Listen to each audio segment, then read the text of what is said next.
Hello everyone, welcome to the stream.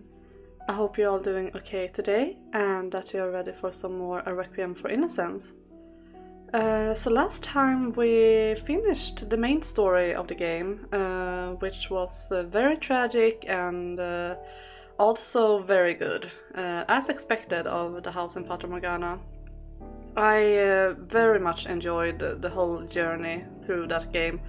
And even more so, like after playing the main game as well, so close to each other, I feel like that really enhanced the experience. So yeah, that was very nice. And today we are continuing with some side stuff that we have unlocked now. So we are going to do today Assento Dele, which is like a side story. I have done it once before when I played Requiem for the first time, although I don't really remember what that story is about. Like I remember some bits, like just images, but I don't really remember anything story-wise. So we'll see what that is all about. And then we'll see, depending on how long that takes, I might also do Happily Ever After and the other part that is unlockable once you have done like everything. But we'll see. It really depends on how long it takes to finish Assento Dele. So yeah, but that's the plan for today. So let's jump right into it, shall we?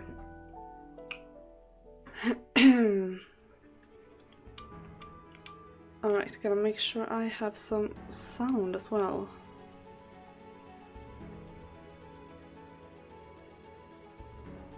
There, I think that is good for me. I hope it's good for you guys as well. Otherwise, just tell me. And we are going into A Requiem for Innocence. And Assento Dele. Let's go!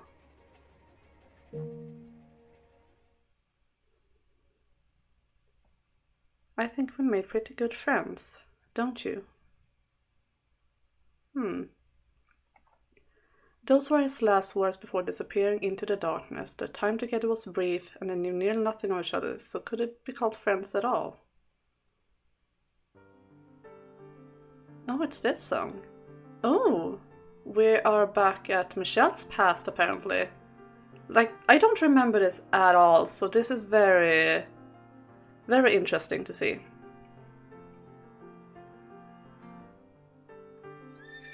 Ah! Welcome back, dear. I missed you. Hello there, Michelle. What a pleasant welcome this is. You didn't have to come all the way out here to meet me, though.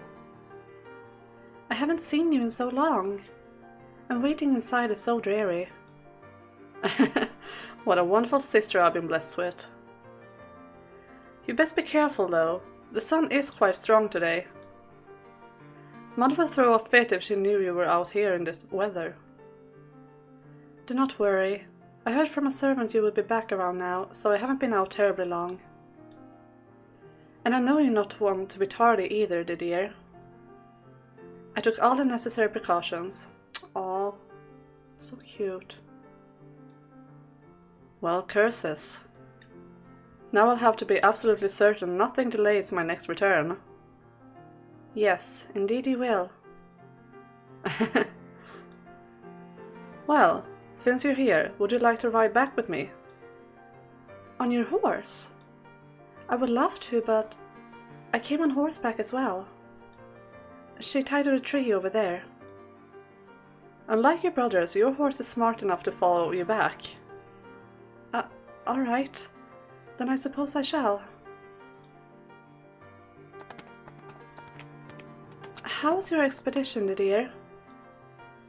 More of the usual. Just patrols, really. No engagement to speak of. Quiet is never a bad thing. I'm not sure if I'd say never. Do you think something might happen? No. Nothing you need to concern yourself with, at least. If you say so. Oh yes, Mother said she had something important to tell you and to see her as soon as you arrived. Now that I do not like the sound of. I can hardly blame you. Mother has something important to tell you, or the last words anyone wants to hear. You got them feisty now, haven't you? Don't tell her I said that. I wouldn't dream of selling out my beautiful baby sister.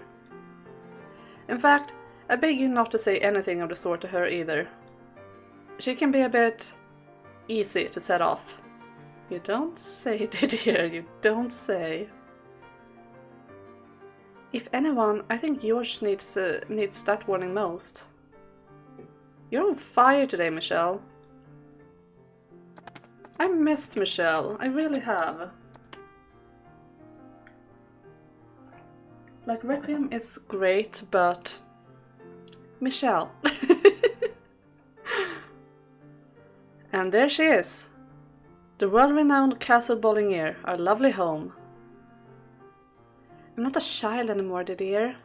I know her estate is not nearly as large or impressive as a castle. You used to love when I call it that. I also used to not be 13. 13 is still plenty a child. Now, hold on tight. We're going to gallop the rest of the way. Here! Ah! Wait! Slow down, dear! Try not to fall. Good day, sir, dear. Thank you. Everyone looks well. Where is my father? Lord Antonin is out on personal business. He should be returning tomorrow. Thanks. Guess I just missed him. Well then, I should see what Mother... What was that noise? Ah, that would be George. Oh, I didn't realize he was going to be home. Shall we check in on him? No, this won't do at all.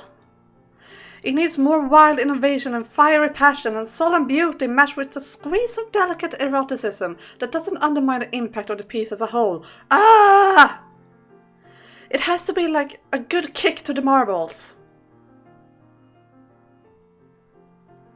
Has he finally lost his marbles? I was kind of asking the same, dear. Ah! Holy heck! Well, look who it is! I didn't know you were back, Dee. And you know, it's uncouth to barge in on someone without knocking. He knocked several times and called out to you through the door.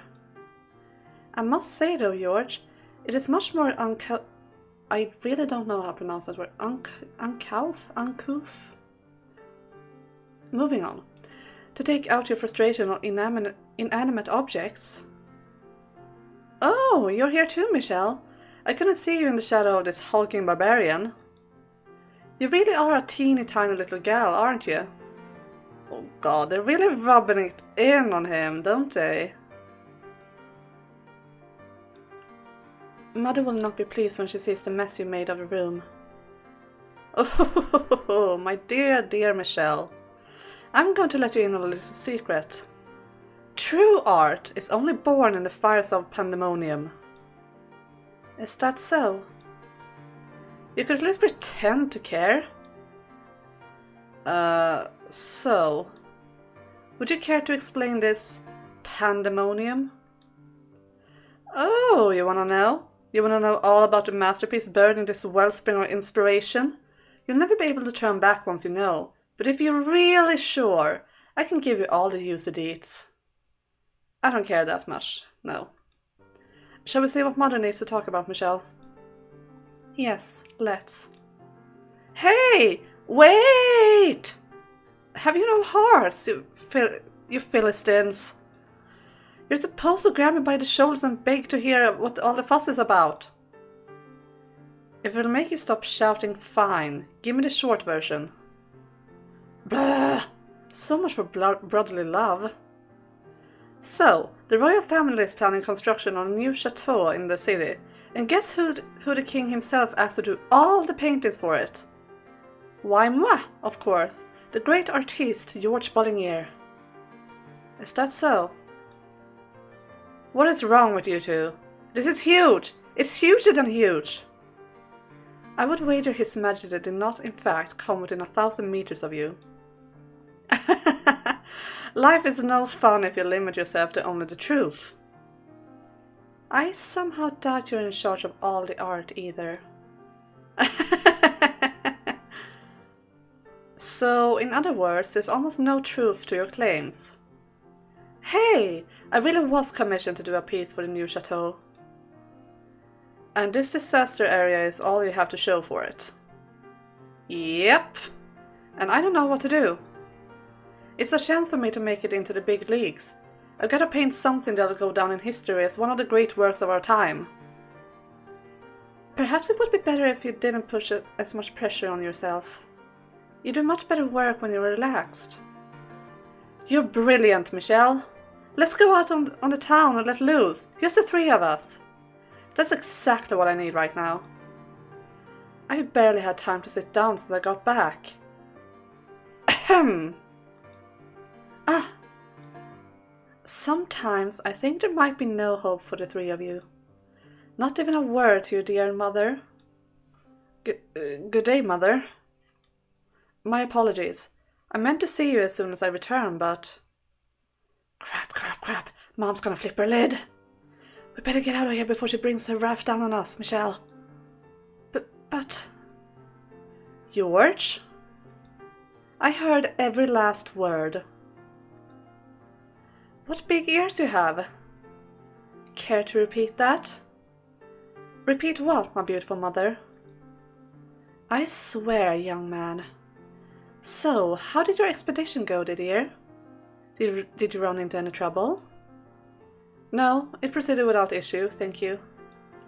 Everyone returned safely, by the grace of God. That's wonderful to hear. I prayed for you every day, and it seems he heeded me. I want you to know I quite missed you, even if George and Michelle robbed me of the chance to tell you first. I'm deeply relieved to have you back in perfect health. There's no need to be dramatic, Mother. I was never in any danger of not returning. Nonetheless, I too am... And there is no need for you to be so stiff around your mother. Sorry, it's good to be home, Mom. That's more like it. Welcome home, my darling boy.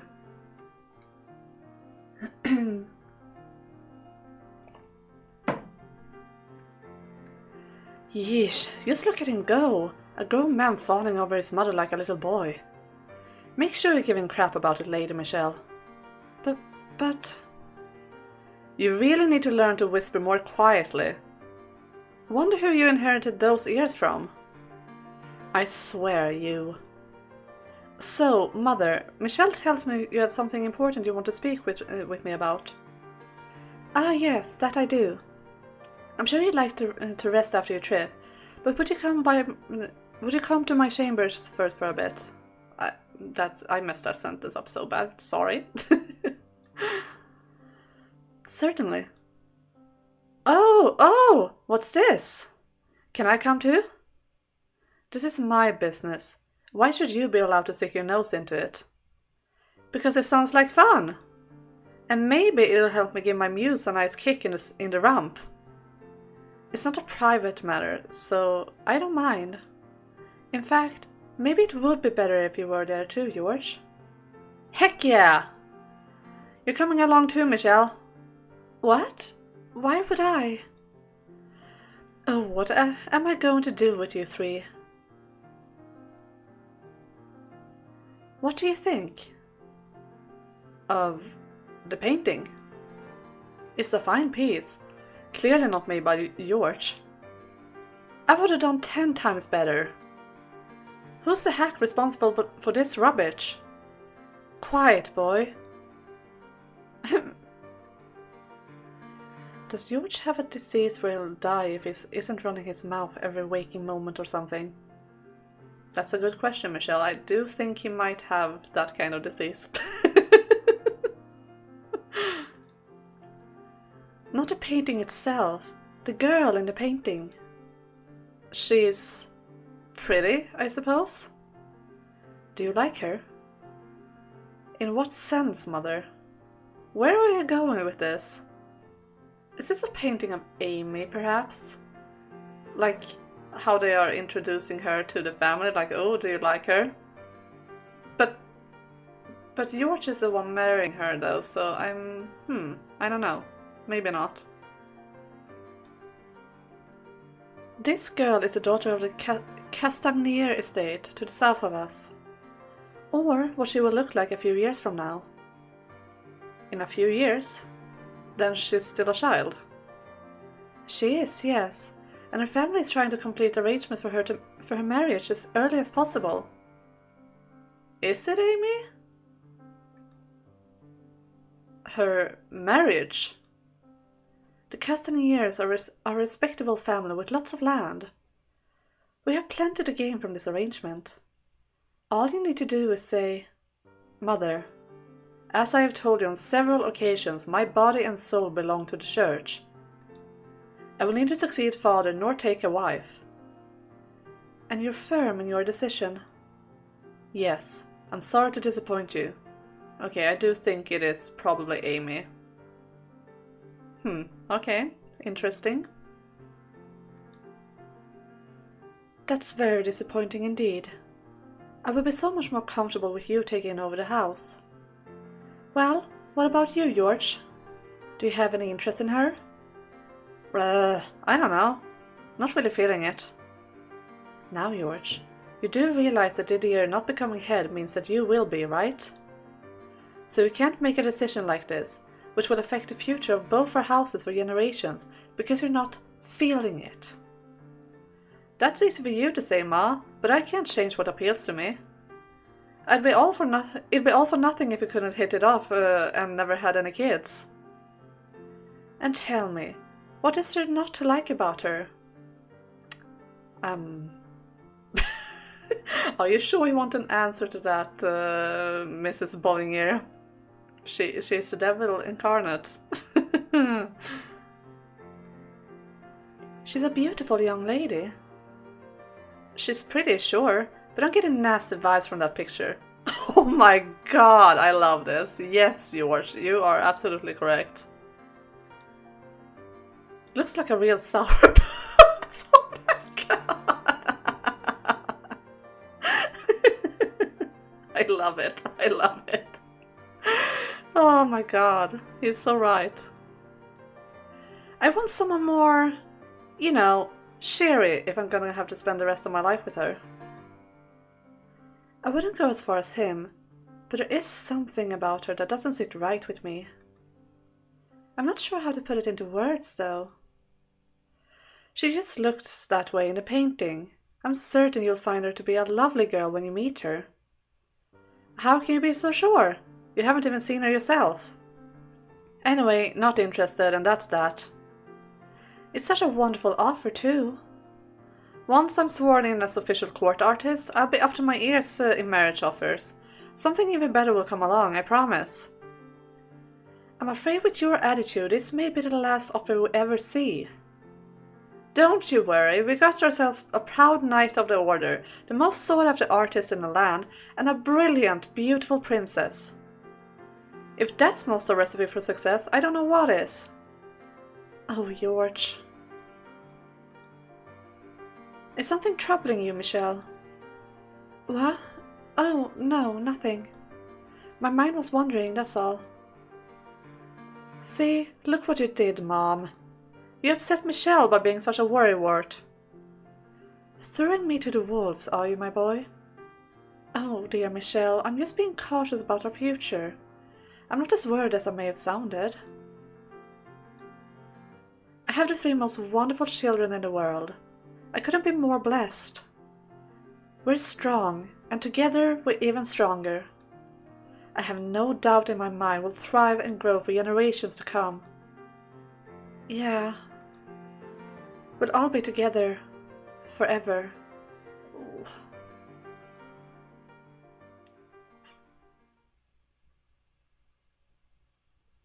Oh, and we're here. That's a lovely end to like the happy times. Now I do wonder what kinds of sadness we will see in this story. Because I honestly don't remember it. For a brief moment after waking, seeing only darkness, I forgot where I was. As my eyes adjusted and the world faded into view, a faint sense of disappointment swelled up in my breast.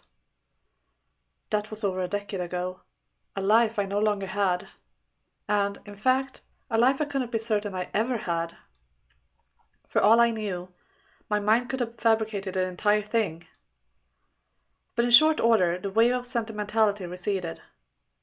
A few years earlier, that yearning for bygone days would leave my heart in tatters, but now I had grown largely numb to it. This was the life I knew best. I wasn't a 13-year-old child anymore. Nor was I a girl. Nor was I a member of the Bollinger family. I was a demon most frightful, exiled to a remote mansion. Assento Dele, his dark throne.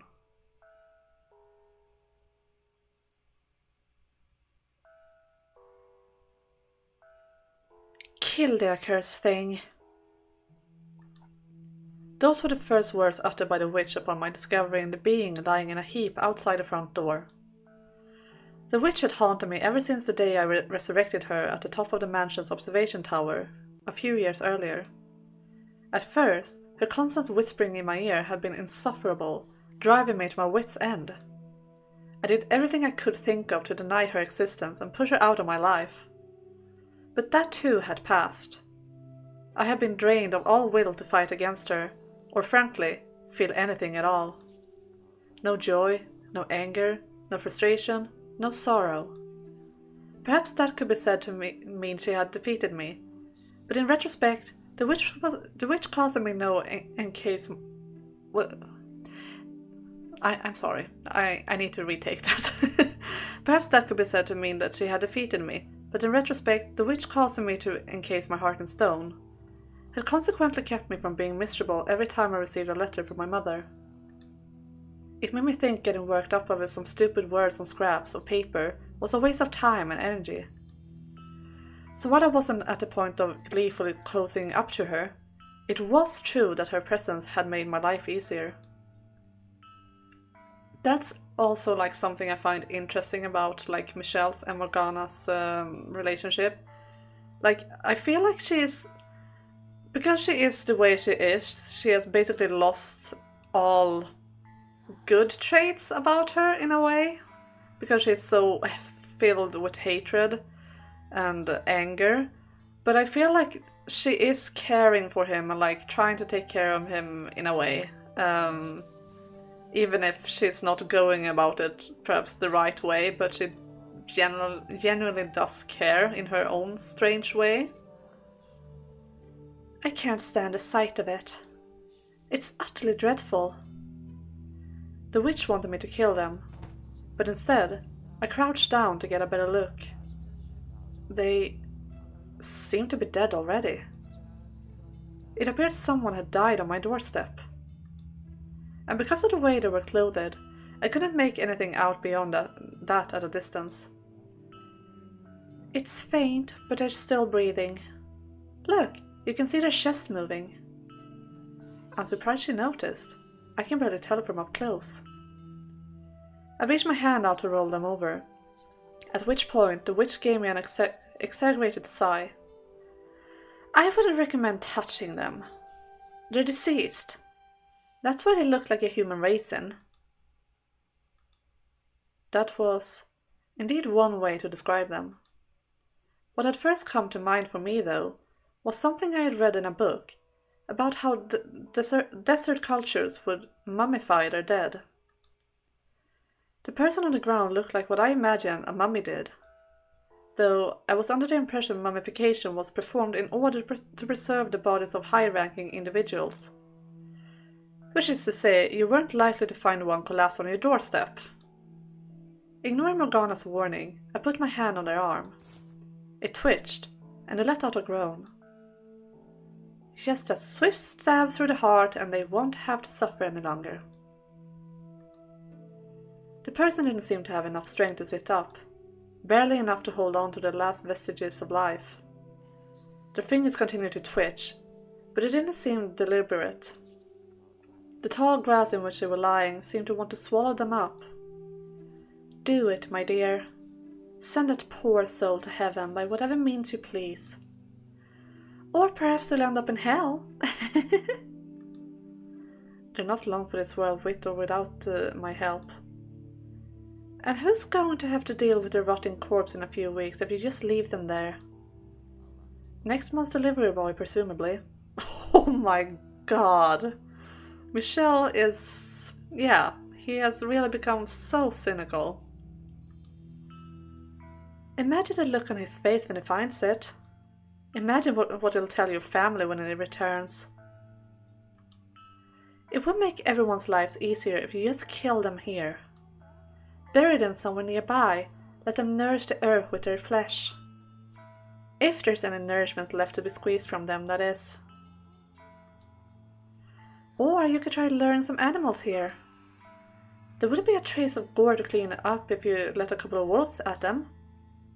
I do find this very interesting also to read, like, so close to reading Requiem for Innocence, like how different Morgana is as a witch in contrast to her like saint self, because she was so into like caring for the dead and like being at the graveyard all the time, just taking care of the dead and making sure they could rest in peace. And here she's like so brutal, like, yeah, let the corpse be eaten by wolves, blah blah blah, like no respect for the dead at all, really. I find that contrast so interesting, like how broken she has become and how like the split of her personality really have changed her. I mean, she was always like bitey in her words, like she could banter very brutally with Jacopo, but she was never like cruel, if you know what I mean. And they get a nice meal out of it, so everyone wins. I can't imagine they find much to enjoy on this pile of bones. How cold. You have no room to talk. You're clearly enjoying yourself. My, what would ever make you think that? There's been nothing to entertain you recently. I certainly haven't been talking much, and nothing of note has happened. I can tell you've been bored. A few quiet weeks hardly counts as boredom compared to the years I spent in slumber. If you say so. Brushing the witch's distractions aside, I put my hand back on the vagrant's arm and flicked him over so I could get a better look. They were much lighter than I had expected. Their arm was little more flesh and bone. Was little more than flesh and bone, and that flesh felt like leather. I couldn't guess their age or even gender. They were dressed in unadored brown robes and a cowl. One thing stood out about their dress though, their mask. And when I removed the mask, I was greeted with torn, wrinkled flesh, and eyes so sunken it was disquieting. I wasn't sure what I saw beneath it could even be called a face. Bandages covered their head from the nose down, and what hid beneath them was even worse condition. I couldn't tell where their nose ended and their cheeks began, and their lips had curled back into their mouth, turning it into a gaping gash. Even as close as I was, I could barely make out the sound of their breathing. They almost certainly wouldn't survive much longer. Good heavens. As I thought a witch might find some compassion in her heart for the dying vagrant. Get rid of that filthy thing! I was immediately proven wrong. Her tone of voice was like that of someone who had found rotten food in her pantry while looking for something to eat. As I said, they're deceased. You should stay away unless you want to end up like that. Your leg's too frail to hold you up. your body withered and your eyes sunken, worthless orbs. It's highly infectious. I largely ignored the witch's whisperings. She liked toying with me, so I couldn't take what she said at face value. She was more than happy to lie or exaggerate for the sake of tormenting me. There was no guarantee their ailment was contagious at all. So just hurry and get rid of... Are you listening to me? I hoisted the vagrant onto my back. A simple task even for me, perhaps the least fit man in the world. They were smaller than me, but not child-sized. It was like I was carrying an empty sack of skin. This will give you something to save off your boredom. I told you I am not bored. Heavens, I never took you for the kind of raving lunatic who helps strangers. Yeah, Morgana, only a lunatic would help strangers. Absolutely. I wasn't bringing them in out of the goodness of my heart. They simply piqued my curiosity. There was something oddly amusing about the whole twisted situation. A witch, a demon child, and a living mummy. And what better place to gather them all together than a cursed mansion? I also think that some part of me wanted to see and feel death up close. Oof, that line though, that line.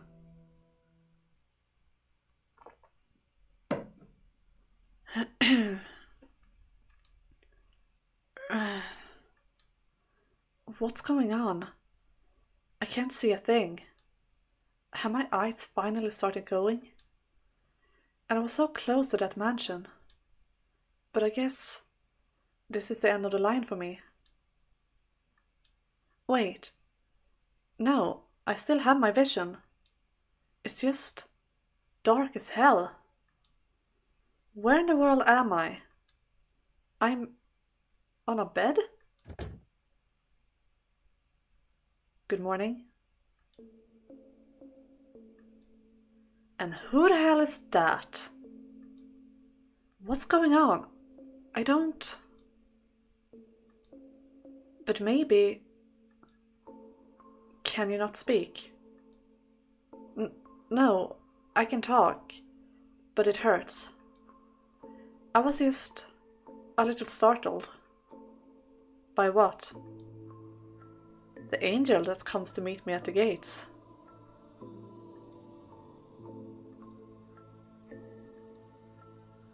He doesn't seem to have taken that one well. The man sitting there was a curious specimen.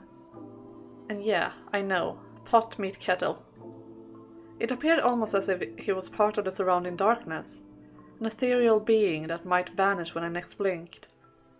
Not human, but merely something taking its form.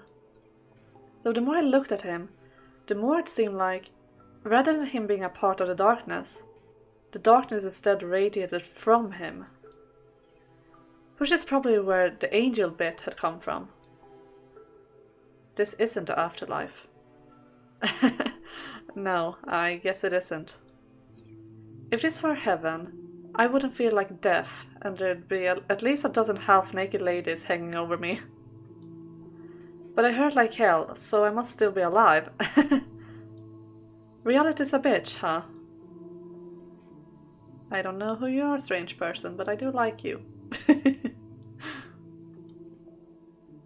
That said though, I felt like I'd gone on a lot better with a stony-faced angel like him than what they usually advertised.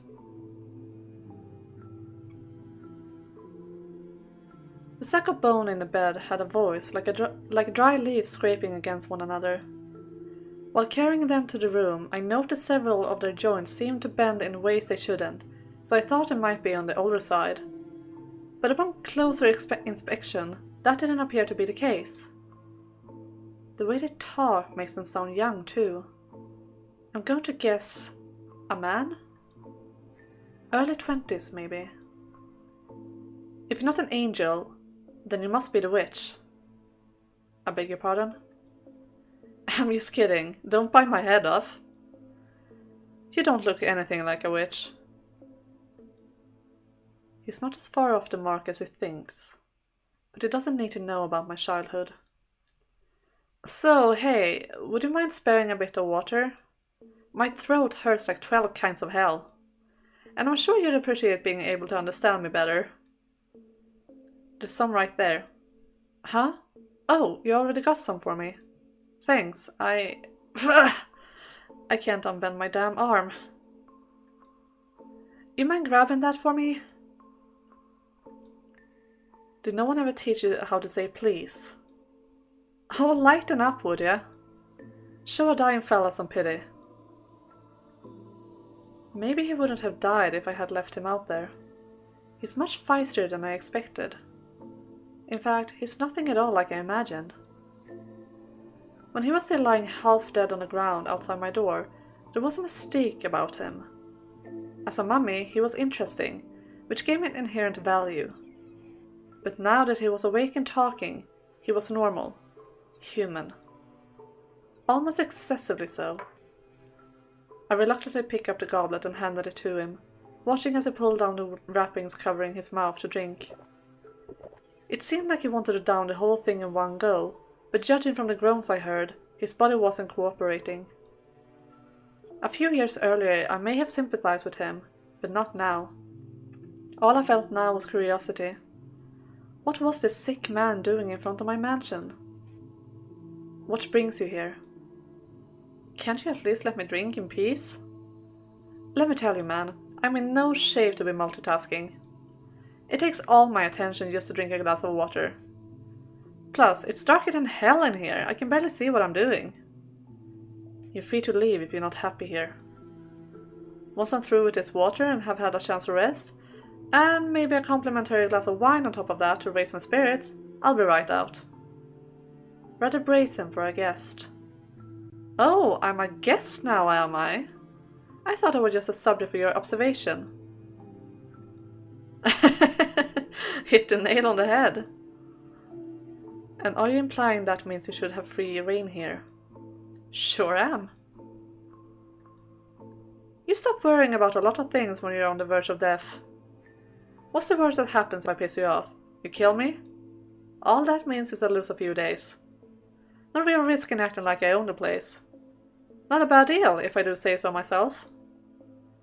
You certainly are lively and talkative for someone on the verge of death. I did just have a hefty helping of elixir of life. I sighed to myself. I'd taken in quite a high-maintenance specimen, it seemed. There wasn't going to be much worth observing when it was full of such vitality and his lips never stopped flapping. He was exactly the kind of person I could least stand to be around. I could practically hear the witch saying, "See, what did I tell you? You should have just listened to me and not wasted your time and energy." Which only made the whole thing that much worse. But curiously, I couldn't feel her presence, even though she was seemingly always around. Maybe she was afraid she might catch whatever disease this man had. Can spirits even get sick? Never mind her. I have more important things to deal with.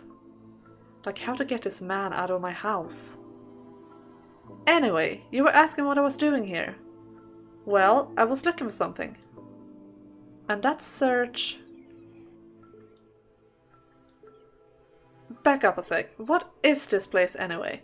Sure doesn't look like a tiny little one-man shack. Not that I can see much in this dark, but its furnishings don't look cheap. It's a mansion. Yours? Half of it, roughly. So what, you live with someone? In a sense. Huh. Now, I don't want to sound rude, but... Oh, we're well past rude at this point. Go on. Already making friends. So, I'm curious. There wouldn't happen to be any rumors about this place, would there? Such as... Like, say, a cursed witch dwells within its halls. Oh, for the love of... That's what he was searching for? Hell yeah, I'll take that sigh as a yes. Excellent. Fan-freaking-tastic. I was heading in the right direction. Let me stay here for a little, please. Are you out of your mind? I have a favor to ask the witch. That's the whole reason I came here. I don't know what you've heard, but the witch isn't one to go around doing people's favors. Whatever your wish is, it won't be granted here. Hey, you never know.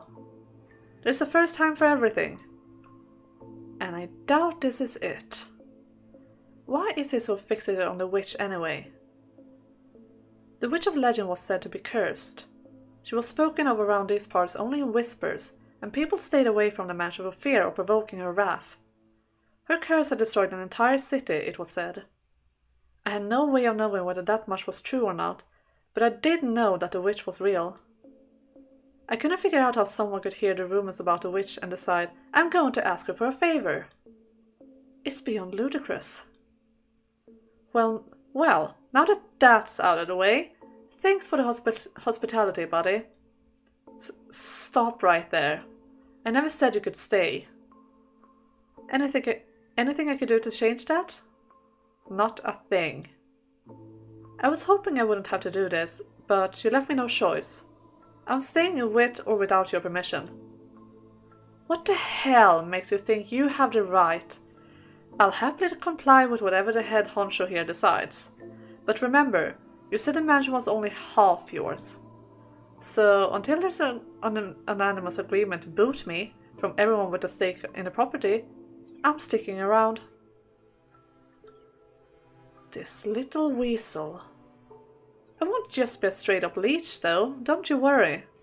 If you need help with anything, chores, whatever, just give me a shout. But to do that, I guess you need to know what to shout, huh? The name is Imion. Pleasure to meet you. I hope that's how you pronounce it, Imion. Might have to check that out. Hey now, giving me the silent treatment? Is that how you're gonna play this? Flat pretending I don't exist? No. My mind just froze up for a moment. It looks like he's serious about staying. Which is a problem even setting aside the witch situation. The more contact I have with anyone, the greater risk there is that word of my survival finds its way out. No, what? That said, he isn't long for this world. This vigor won't last, that much is certain. In fact, it might be smarter to keep an eye on him. Make sure he's dead before he has a chance to tell anyone about me. Hello? Need help finding your way out of your thoughts, buddy? Death will find you long before the witch does, I'm sure. Yeesh, that's the first thing that comes out of your mouth. I braced myself for that outcome already. But following the logic of that singer, it sounds like you're giving your approval on my stay. Resigning myself to it may be a better way to put it. It's all the same to me. So tell me, what's your name anyway? Unless you want me to stick with calling you an angel or the witch's right hand, that is. I am neither of those things, thank you very much. So, what should I call you? Michelle. Michelle? Derived from the name of the Archangel Michael. What was that about you not being an angel again? I haven't wanted to strangle someone this badly in a long time. I'm liking this new character. I like him a lot. And he does remind me of Giselle in a way. Like, the liveliness at least. He has, like, spunk.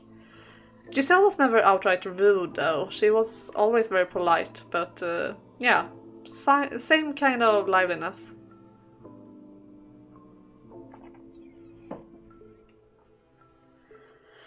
And what exactly do you think you're doing? The witch spoke almost as soon as I stepped into my chambers. I could hear her voice right in my ear, as if she was standing beside me. Which was especially jarring as she had been completely absent during my conversation with Imion. She seemed to know what we had talked about though, so I assumed she had been spectating from a safe distance. What do you mean? You're hardly the type to take in poor wandering souls on a whim. You're right, I should have asked you first. This is your house, after all. Half mine, you mean? I should be thankful you let me have half of it. But you are the master of this house. And I... Go on.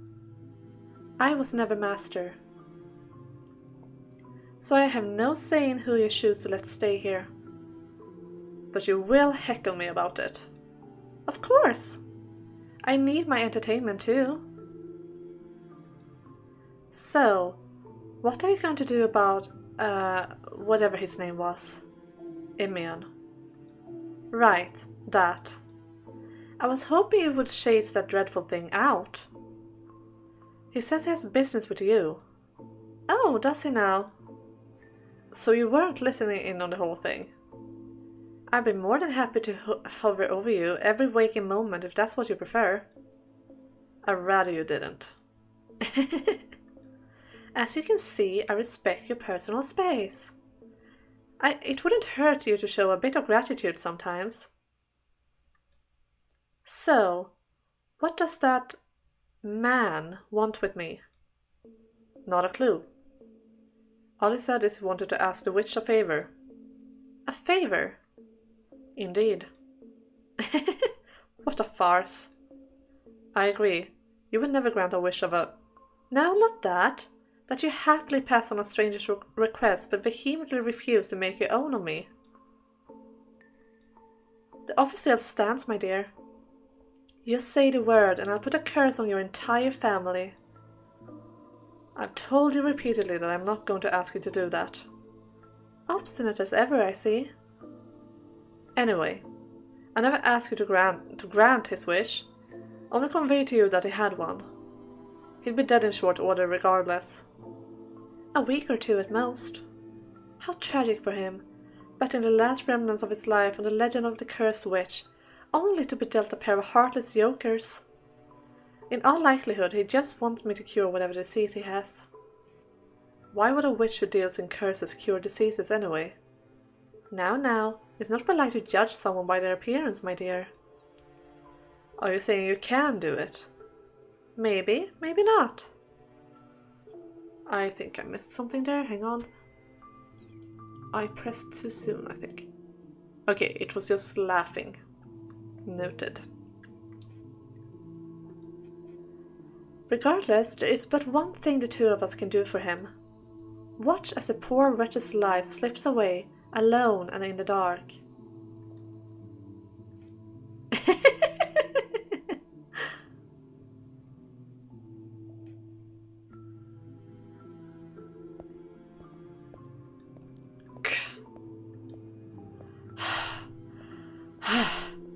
Christ, this is hell. It's exhausting to just walk down the hall. I'd sure love to get a little more light in here. Might make moving around easier. Nah, this is fine. No light means I don't have to worry about how monstrous I look. This face is like a curse in itself. Okay, so the only places I haven't seen yet are this room and Michelle's room. And he made it very clear he didn't want me anywhere near his room, so... in practice, that makes this the last one. Here goes. Damn. A huge stained glass window sat at the back of the chamber. The archangel within casted a faint light across the room. The light almost burned my eyes, which were still acclimated to the darkness. It felt almost like I was in the presence of an actual divine being. So, we got a guy named after an angel, and a stained glass window of an archangel. Whoever called this place cursed didn't look very hard, I guess. This is closer to a damn temple, if anything. As I approached the source of the light, the shape of the room came into view. Rows of pews, a pulpit, and a cross. It looked like I was right on the money. I was in a chapel. Or the remnants of one, anyway. The wooden pews had rotted to the point of uselessness, and the floor was peeling all over the place. It was like an abandoned shrine to a saint, hidden away in the dark corners of the mansion. Fascinating. The worst of it has been mended, but you can still see marks on the wall where it looks like it's been struck with a sword or something. Did a battle take place here? You might say that. There's splotches of black on the floor. Bloodstains, maybe? There's something on the pulpit too. I do find it like interesting, like obviously we know that there are like pieces of evidence of what happened before, but it's interesting to see it like from a new character like this, so close to having seen it ourselves, like in the end of Requiem, seeing like the remnants of that tragic ending for Jacopo and everyone else. Kind of interesting to see this like so many years after. Ah, my mask. I figured he threw it out. So Michel isn't all cold and heartless after all. Or maybe he just didn't feel like going outside. Who knows? Either way, I'll happily take it back. He's already seen my face, so it doesn't change much. But I feel better covering it up either way. My disease was highly stigmatized and said to be just as infectious. Not only was it obvious from my appearance, I was also required to carry around a bell to alert others of my presence. That's interesting. That's like sort of kind of like a nod to the fourth door with the white-haired girl having to like carry a bell so that Michelle would know that she was near. I mean, obviously that story was fake, but I wonder if it's like, since it was a fake story and it was like made up by Morgana, if it was like a nod to this guy as well, to like sort of memorize or to preserve his memory in the fake story. Maybe, who knows? Interesting. I lost that while wandering through the forest. Okay, he lost it. But she could have known, maybe, I don't know. I still think it's interesting. I lost that while wandering through the forest, but up until then, whenever I went into a town or city, I had to ring the bell as I walked.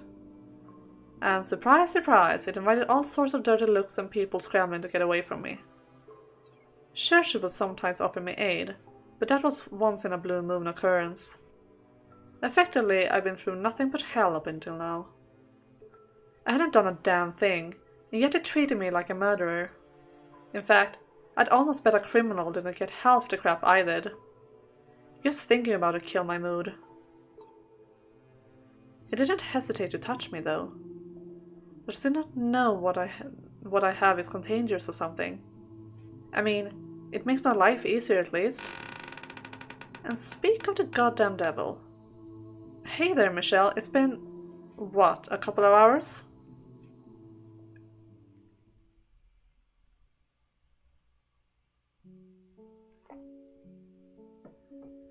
Okay guys, I think this is a good spot for a little stretchy break. So I will be back quite soon, and if you feel like stretching too, do that, because it is not good to sit still for too long. But don't go too far away, because I will be back soon. So, see you soon!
Alright, I am back and ready to continue. I hope you guys also had a good stretch. Oh, wait, did something... There, now. I found Emion in the chapel. He had put his mask back on, despite the fact that I had already seen what it hid. It looks sort of similar to Morgana in a way. At least the hair. I couldn't imagine whatever he gained from wearing it was worth the obstructive vision, but surely he had his reasons. One hell of an impressive window he got here. I had a pretty good guess where he was going with that train of thought, and was entirely disinterested in humoring it. He would start off with something about how beautiful and awe-inspiring it was, mention the Archangel, then try to lead into... You can make a freaking fortune of this. I beg your pardon? Glass doesn't come cheap, especially not the colored stuff. I was thinking if you found the right buyer, you could be rolling in dough. Does he have any idea just how sacrilegious that is? Let me guess, you're thinking, does he have any idea how blasphemous that is? And now you're thinking, can this fellow read my mind? I'm not. You should say what's on your mind. Otherwise I'll just have to keep saying it for you. Sorry to disappoint you, but I am not particularly talkative. Hang on a sec, I just need to check something real quick.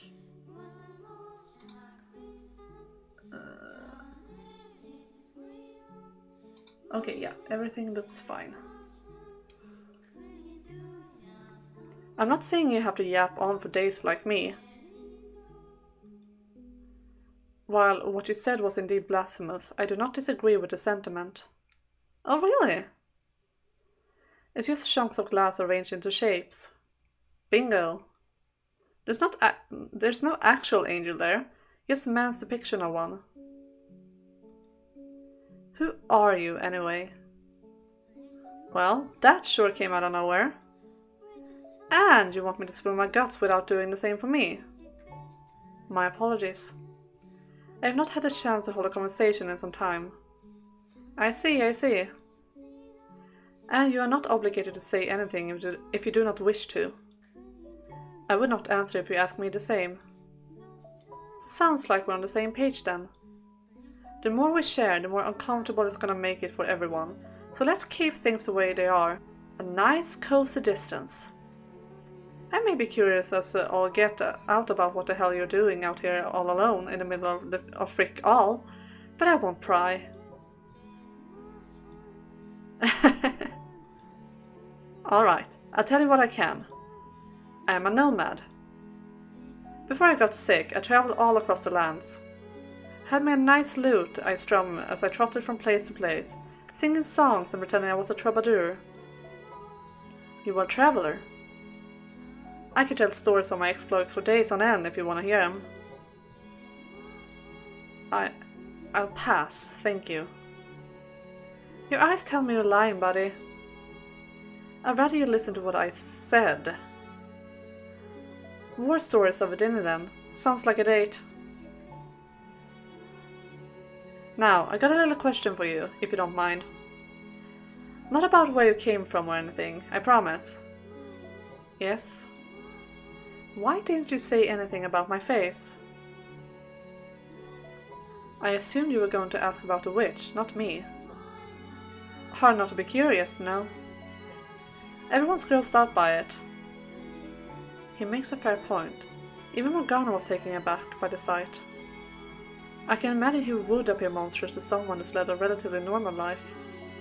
And he's probably been subjected to less than charitable treatment for it. Which makes me wonder, how is he not drained and jaded by now? I don't understand how he can be so spirited. I have seen the kind of hardship that can be brought onto someone by their appearance. So what you're saying is it's nothing new to you? Correct. I did think it a little unusual, but nothing more. I understand your ailment is contagious. What? You knew? Why did you help me then? Why did you hesitate to touch me? You carried me into the mansion. You handed me water. All the while knowing you could be infected. I couldn't figure out how to honestly explain my actions. Part of it was me deliberately acting against Morgana's wishes, frustrated by her repeated insistence that I kill him. But the aura of death that hung over him was the biggest factor. There was something indescribably alluring about it. All I'll say is, I would have left you if you were in good health. So it was pity. You got nothing to gain from helping me. I don't have any money, and I'm definitely not a hot babe. Oh god, I don't think that Michelle is interested in you even if you were a hot babe. You're... yeah. I have no interest in money or women. And to be clear, I didn't bring you out of the goodness of my heart either. When you said you thought you were a subject for my observation, you were correct. You're here predominantly because I wanted to observe a withered, half-dead mummy of a man. A mummy, huh? Well, I hate to burst your bubble, but I'm just an ordinary guy. Unfortunately so.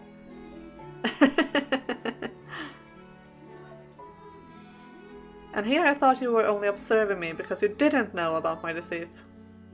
Never would have guessed it was the other way around.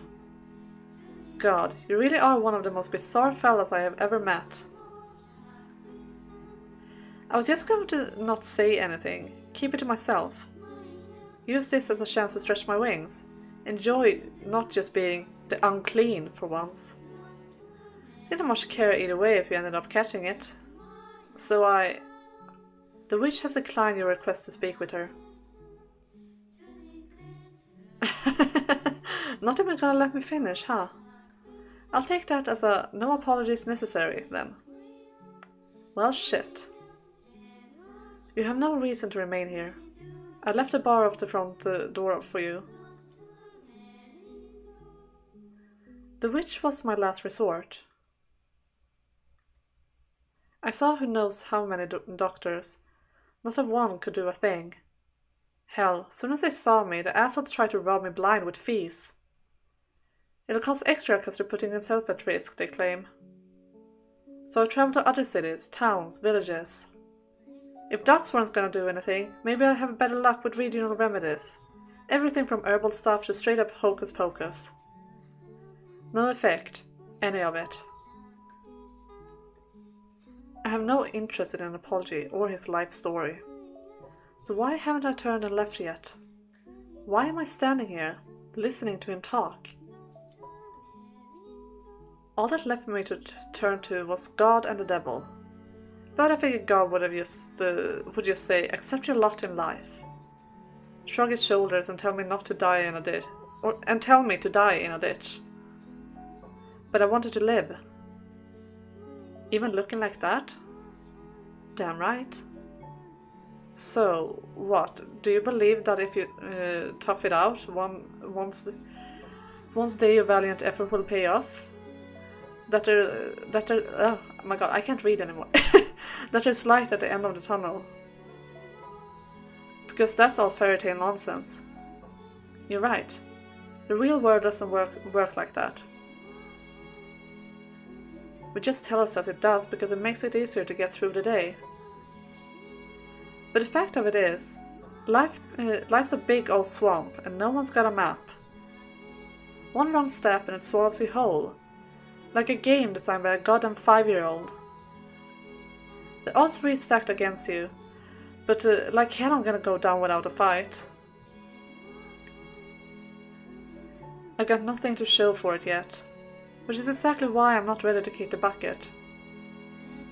I really like this character and his view on life. He's very interesting. I do think that remember in the first door, not the first door, my god, in the first game, I mean, Michel told Giselle that he wasn't always alone, that there sometime came another person, and I think it is Imian, obviously. And I think that him meeting him here might, like, I don't know the full story yet, like I'm just guessing from what I see right here, right now, but his like view on life and his like wisdom and he being so spirited despite what he has been through, despite being on the verge of death, despite having been ridiculed because of his looks and all of that, and hated because of his disease, he still like lives on and fights and not giving up. I think Michel needs to see that. That is good for him to see that, so that when Giselle arrives, he is more open to retaining his humanity, or reclaiming his humanity rather. And maybe if he hadn't like met Imian and remembered that experience, that maybe he would have been even more closed off with Giselle. I don't know. Could be so. Either way, I really like this guy. He's really interesting.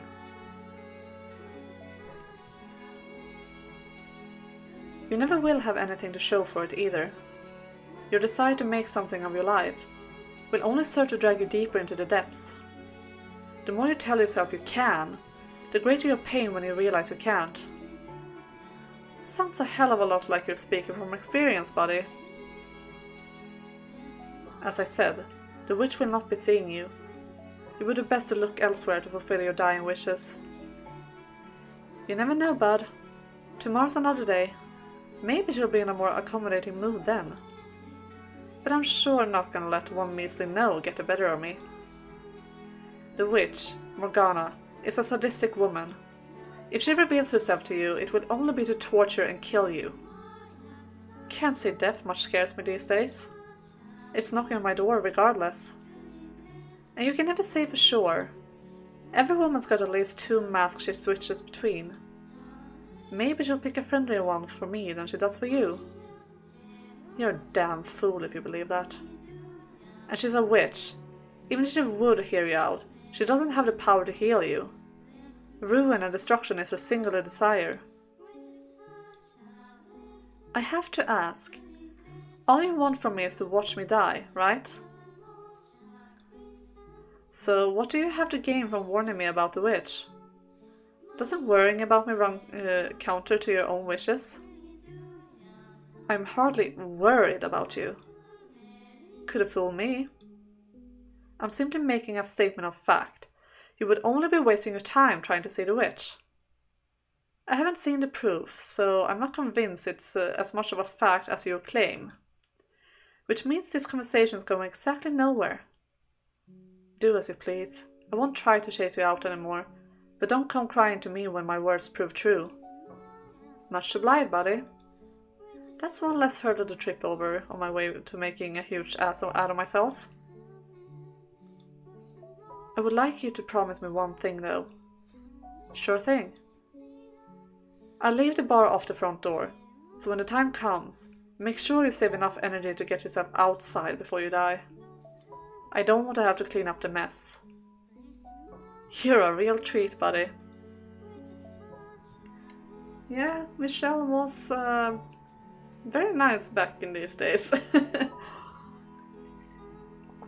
Hard to believe that he is the hero of the story.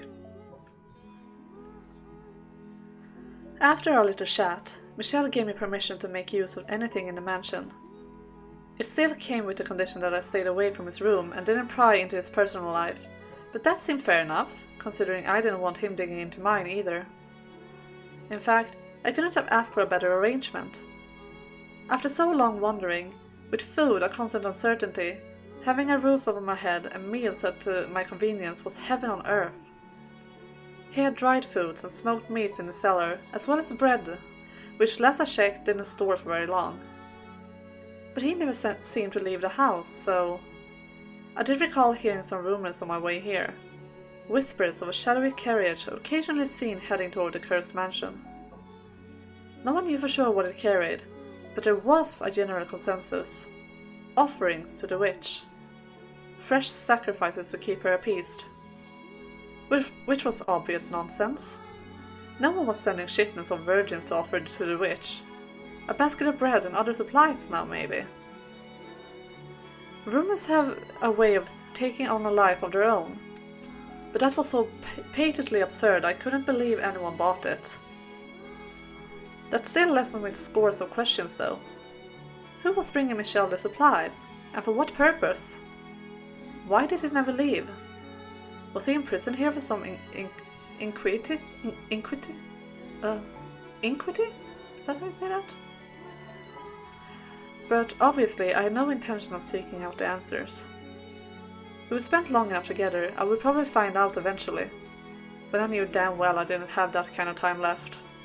What point was there to lifting the curtains of someone else's life when chances were I was going to croak not long after? I had no intention of repeating Pandora's mistake. If I was going to spend my last days here, living with him, I wasn't going to get anywhere near that jar and risk making waves. I couldn't say whether or not that was the best strategy. But regardless, I made it through our first 2 weeks together well enough. And in those 2 weeks, it seemed like the two of us were talking more and more. I was standing before the stained glass window. It had become routine for me to spend a few hours before... My god, I know how to read, guys. It had become routine for me to spend a few hours of each far too long day in the mansion's chapel. I wasn't so naive as to think the angel would grant me relief, but I did sort of enjoy being in the presence of something so magnificent and undeniably beyond my reach. It was impressive in the same way as any other massively expensive piece of art. Now that I think about it, I never really appreciated art when I was younger. Couldn't even tell the difference between what was good and bad. Maybe because I was just a kid? Or because there was nothing there to appreciate. Imian. Was that the post? I think it was. It was either the mail or my cat. Imian. Oh, hey, sorry. Lost in my thoughts. What's the occasion? You almost never initiate. I need your help with something. Damn, is the sky gonna fall today? So, what can I do for you? I'm going to cover up the stained glass window. Oh.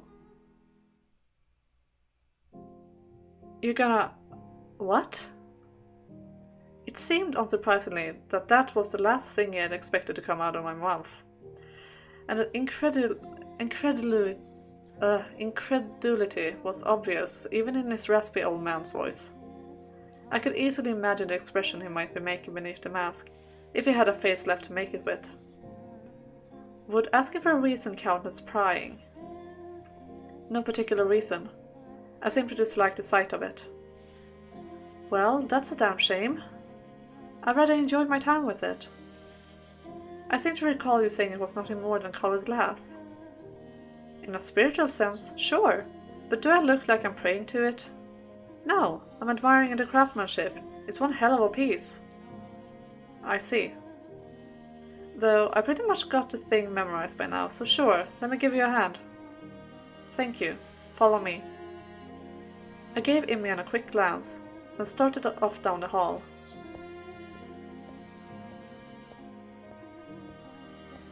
I walked at a relaxed pace, because as much as he tried to hide it, he was visibly more sluggish than 2 weeks prior.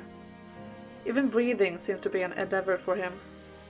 As I walked, I made sure he was keeping up by the sound of his footsteps, but never once did I turn back to look. Facing away, I said, "You didn't have to come along." "Excuse me? You're the one who asked me to." Don't you think it a bit inconsiderate to ask someone in your condition to do hard physical labor? No one with any common decency would do that. Well, I guess that puts you in the clear. I'm just joking, don't bite my head off. I didn't say anything. I wouldn't say I think it's inconsiderate, personally. In fact, I really appreciate you not giving me special treatment, of any kind. You don't go easy on me because I'm sick, and you don't put me through the ringer for it either. I prefer it that way. Us both on level ground. If you say so.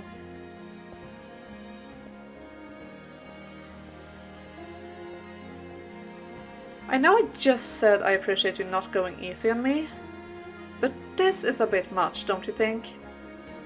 And holy hell, this room's 10 times mustier than the rest of the joint. I got it. This is really freaking roundabout way of murder, isn't it? I told you that you didn't have to help. The two of us were looking down on an old weathered bundle of cloth that had been in the mansion longer than even I had. It was a single piece, large enough to cover the entire stained glass window.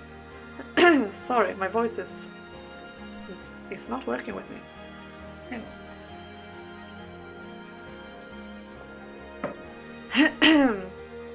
And thick enough to block out its light. The fabric was far heavier than most people realized, and something this thick and tightly woven was going to weigh a ton. I knew I wouldn't be able to carry it to the chapel by myself. You're free to head back to your room. I'll do it, I'm not backing out now. Besides, there's no chance in hell you're getting this up there alone. It's not that long of a walk from here to the chapel, I think. Alright, let's do this.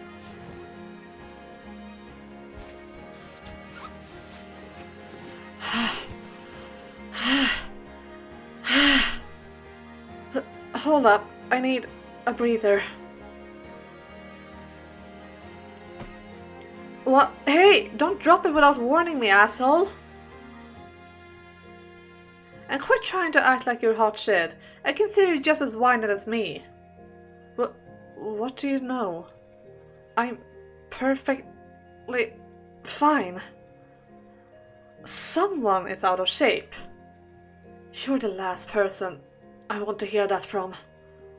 Hey now, at least I have an excuse. You're in perfect freaking health. And look at me, I'm half dead here. Before I got sick, I could run for 24 hours straight, no problem. Alright, let's get going. Are you deaf?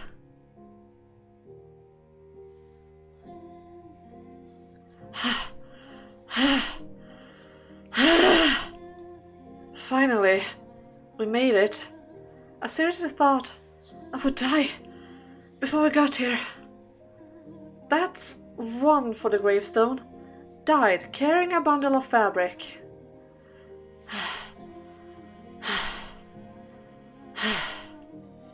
Not trying to hide it anymore, are you?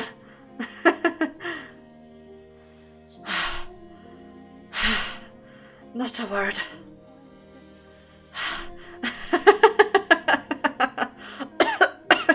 Oh god, I'm laughing and coughing. Where's this coming from? And please, don't cough and laugh at the same time. It's disturbing. I don't know, it's freaking hilarious. What is? You don't think this is the funniest damn thing in the world? Two grown-ass men carrying a giant sheet through the dark, grind themselves to the bone so they don't have to look at a pretty stained glass window.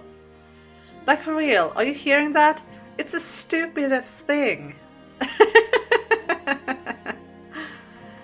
I cannot say I find it amusing myself. Well, you're a lost body. Let's finish this up then, shall we? I assume the pulpit is nailed down, so we can use that to get some height. He seems to be enjoying himself. I can't imagine enjoying much of anything in that kind of condition. I'm not sure if I ever understand him. The way he's being so upbeat is kind of bringing me down. Why should him acting cheerful have any effect on me? I buried that emotion long ago. What are you doing here, exactly? Huh? Haven't we been over this? I want to ask the witch... You're no fool. I don't need to tell you that the witch isn't real. For the past 2 weeks, I let Imian explore the house as he pleased.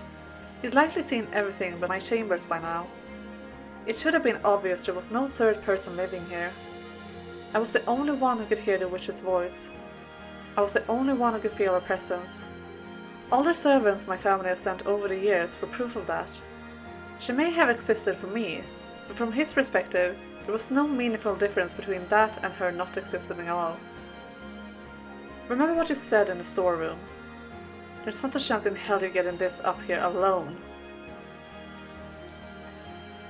If you still believe the witch was real, if you still believe there was a third person living in this mansion, you wouldn't have said that. What do you want from this place? Somewhere to die? Do you want to make this your final resting place? Someone's feeling talkative today. This isn't funny. It's comfortable here. There's a warmth to the darkness. It doesn't reject me for being impure. Impure? That's what everyone says about me. I have no say in the matter. I have an impure disease, so that makes me impure. I think it's story time, what do you say? This time, we'll go into a little more detail. My life was set. I had dozens of friends and a wonderful, loving family. I didn't bother with the family business, instead spending my days wandering. But on one of my trips I got sick, and I got scared. So I rushed back home, wanting nothing more than to see my family and friends again. But when I got there, no one recognized me as me. They called me a demon impersonating their Imian. A demon.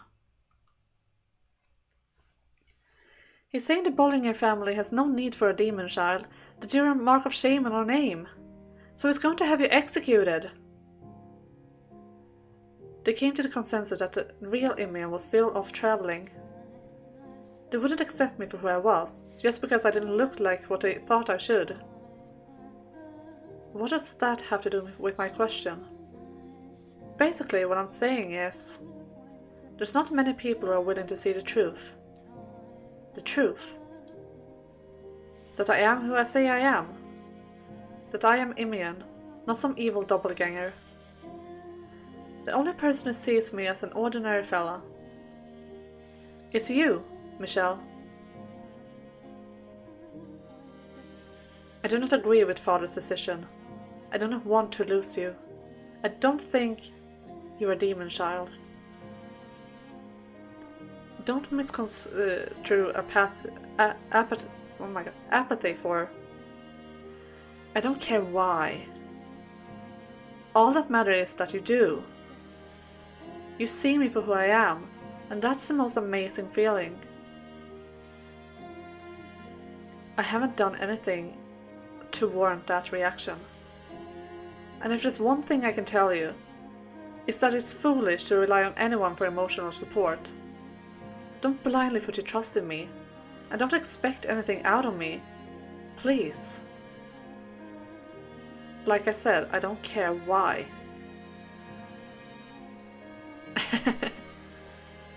As I stood there in silence, Imian's laugh echoed off the chapel's walls. He then climbed onto the pulpit, which was probably brutal on his joints, though he didn't show it, crossed his legs and looked up at the glass angel. His arms were thin as twigs, his voice raspy as an old man's, his hair devoid of all sheen, his entire body deteriorating. Even the most callous of men would cringe at this piteous sight. Yet he sat there with his head held high, a smug smirk on his face. For a split second, the thought crossed my mind, that if the name Michelle didn't belong to me, but to him instead, he would have been able to just laugh off that painting. And as soon as I caught myself, I froze.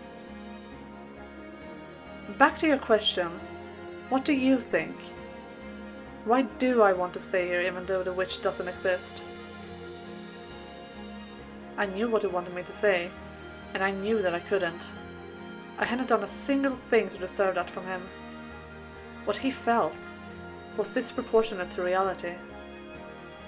Silent treatment again. You figured it out though. I know you have. There's your answer.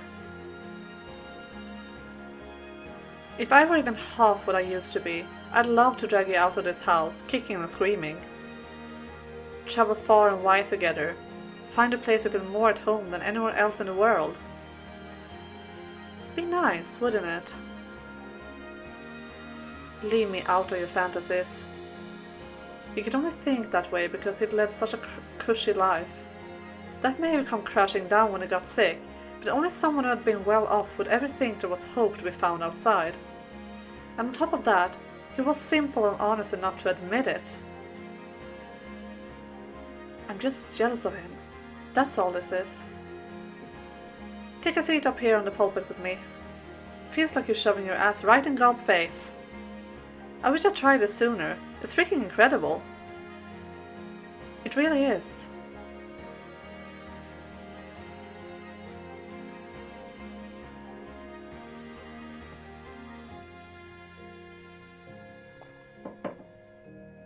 Between the two of us, a guy who probably couldn't overpower a rabbit, and someone on this damn doorstep, covering up the stained glass window was a grueling task.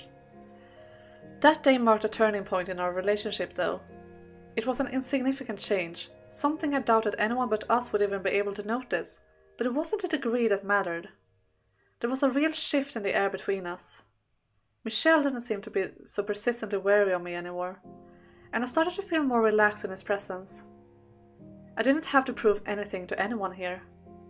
In part because I didn't pry into my personal life, but also because my time was so limited, I didn't have any reason to keep up a front anymore. The biggest factor, though, was that no one here knew who I was.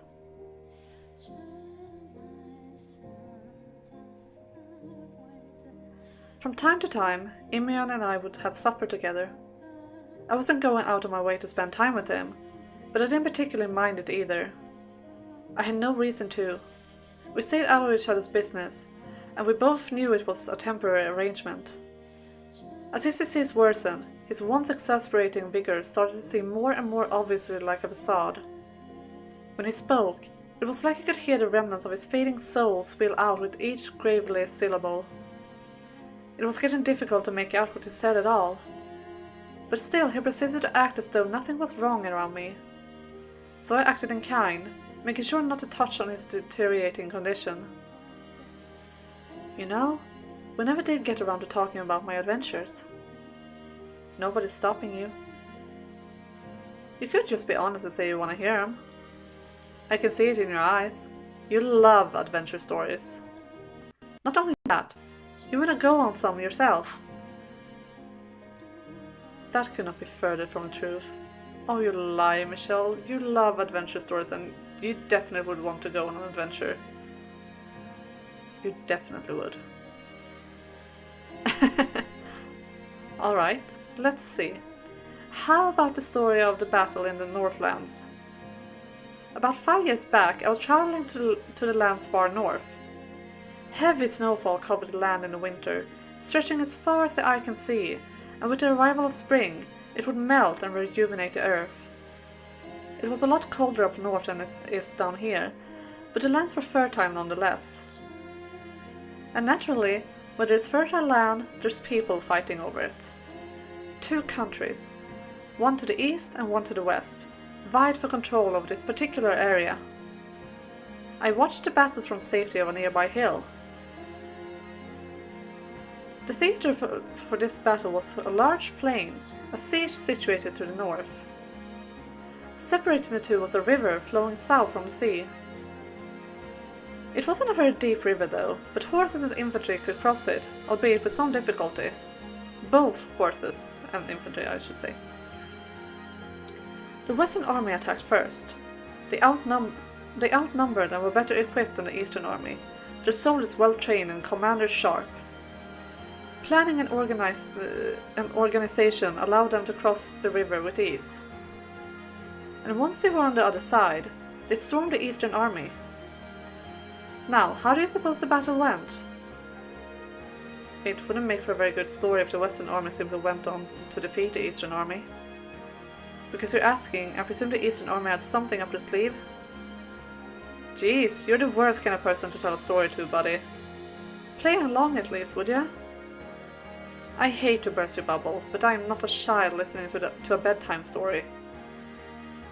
Well, you're right about one thing. I would have framed things differently if the Western Army was gonna win. Maybe gone into detail about how advanced their equipment was, how strong the soldiers were, name dropped a commander or two. But no, the Western Army did not conquer the Eastern Army. In fact, they were both defeated. Oh? Yep. Thanks to the intervention of a third force. Now, where do you suppose this mysterious third force came from? It was the Danes. You gotta be kidding me. You suck at this! Given what you described, two sides divided by a river flowing from the sea to the north, the larger Western Army crossing over it to take the Eastern Army by surprise, the logical conclusion is that a third force would travel down the aforementioned river. Neither side had ships able to sail such shallow waters, so they didn't anticipate an attack from the river. The Danes, to the north, however, have numerous ships capable of exactly that. That's why they're feared as the Lords of the Sea. Yep, that's exactly right. Thank you for skipping all the good parts and going straight to the answer. A fleet of ships with dragon heads on both ends sailed down the river after the Western Army crossed, quickly making land. The Danes are fearsome warriors, and big boys at that. They attacked both armies from behind, taking it out in no time. And the land fell into the hands of the invaders from the north. Then, once it was all over, I hauled ass right the hell out of there. I have only read of the Danes' fearsome prowess in books. For you to witness an actual ambush? Jealous? See, what I tell you. You're all about these adventure stories. I am not? Well, I sure am. The Danes, they can travel both shallow waters and the open sea. The whole world is at their fingertips. Everyone just thinks they're savages. They don't see their potential. I wonder what's out there across the seas. What wondrous world awaits beyond those waters. I bet it's heaven on earth out there. A land unlike anything you can find traveling on foot. So long as man infests the surface, you will find no heaven on this earth. I knew you weren't a people person, but hot damn, you're worse than I ever imagined. You can't make it through life on misanthropy and cynicism alone. Someone needs to teach you how to dream, buddy. Dreams are just that. Fantasies never to be realized. Dreams are freedom. Doesn't matter if you're sick or sinner, infirm or exile, you can go anywhere inside your head. That is very, very true. And that is also why I love stories so much. And to be honest, as like an aspiring writer myself, I spend a lot of time inside my head just making up stories and scenarios that isn't real, but they're very real to me and mean a lot to me, so I definitely agree with that sentiment there.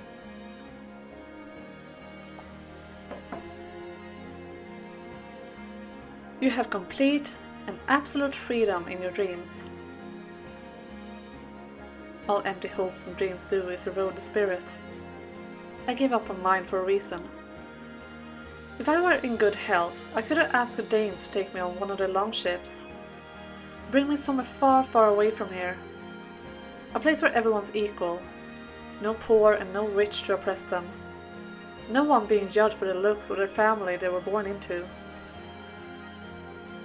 I could have gone on another adventure. Brought you along this time. Found our paradise. I'm pretty sure the only way you're getting on a longship is as a captive to the Danes. Remember what I said about dreams, like 3 seconds ago? Shove that silly realism into a box and lock it up.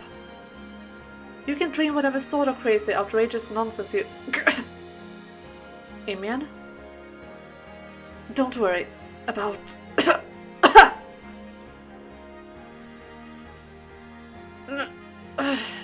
Okay, so back to story time. After I escaped from the Danes, I crossed paths with this incredible bard. This one's gonna blow your mind, I'm sure. I'm sure. I didn't tell him not to push himself. He knew his own condition far better than me. I didn't have to tell him continuing was a bad idea. My role was to be quiet and listen.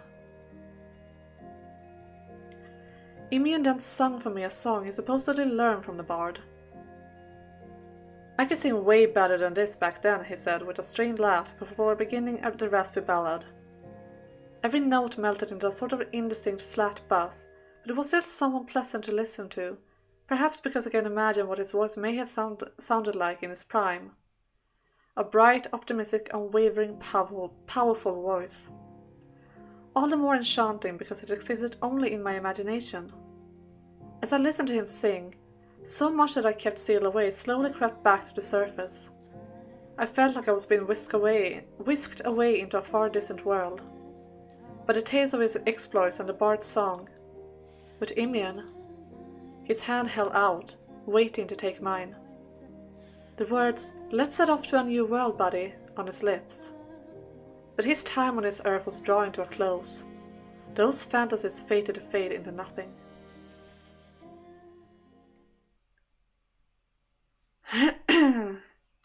This story is really good and also really tragic. Because, yeah, it's getting more and more obvious that Imian is probably not gonna make it. And I mean, he's not anywhere to be seen in the main story, so yeah, he's not going to make it. And I kinda hate it, because I really like them as friends. But I'm gonna take a quick break again, because I need to refill my water glass. So I'll be back in a few seconds. Don't go anywhere.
Alright, I am back and have some water with me, so I can keep going for a bit longer.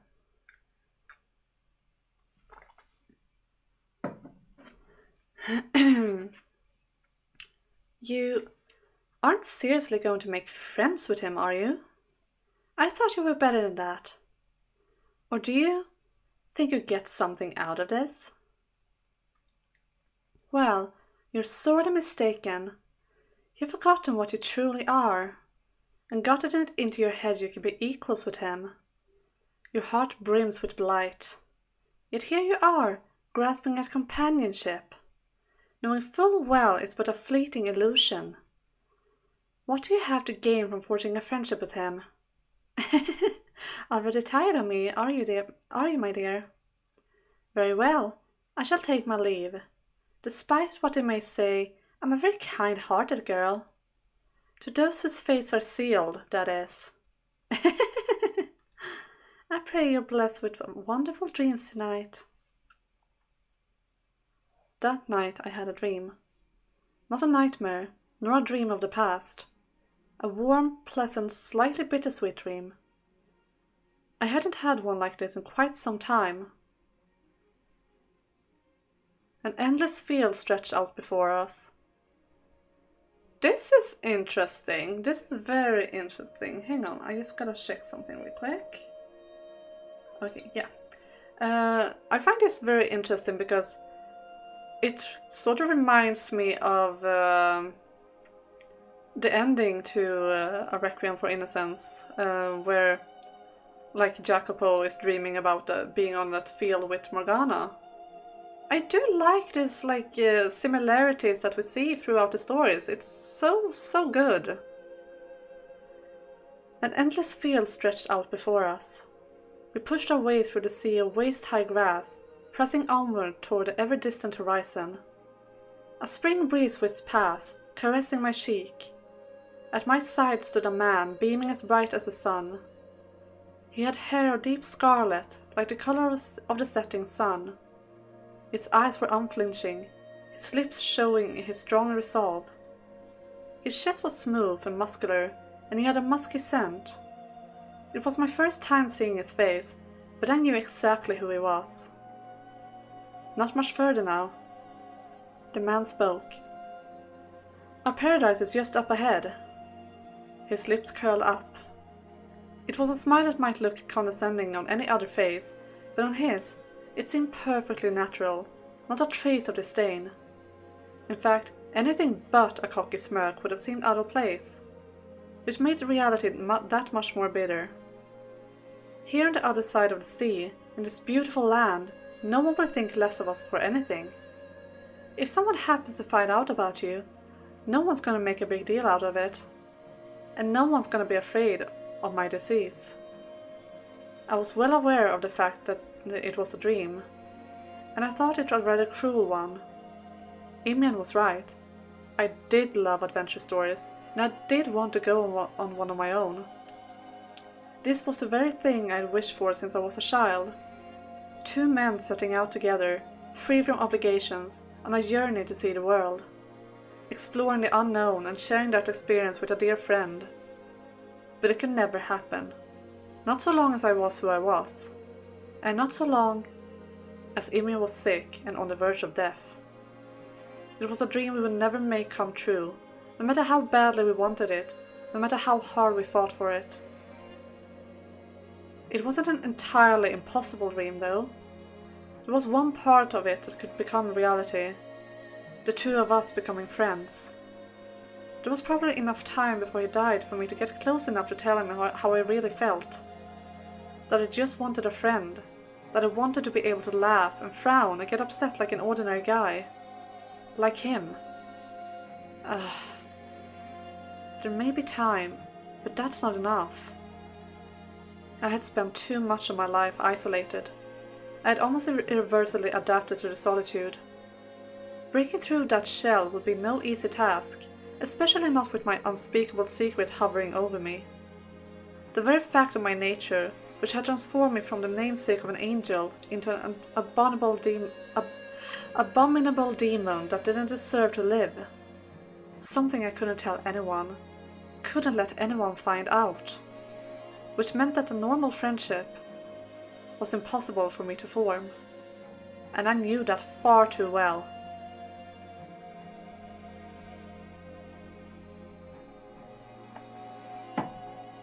That night, I had a dream.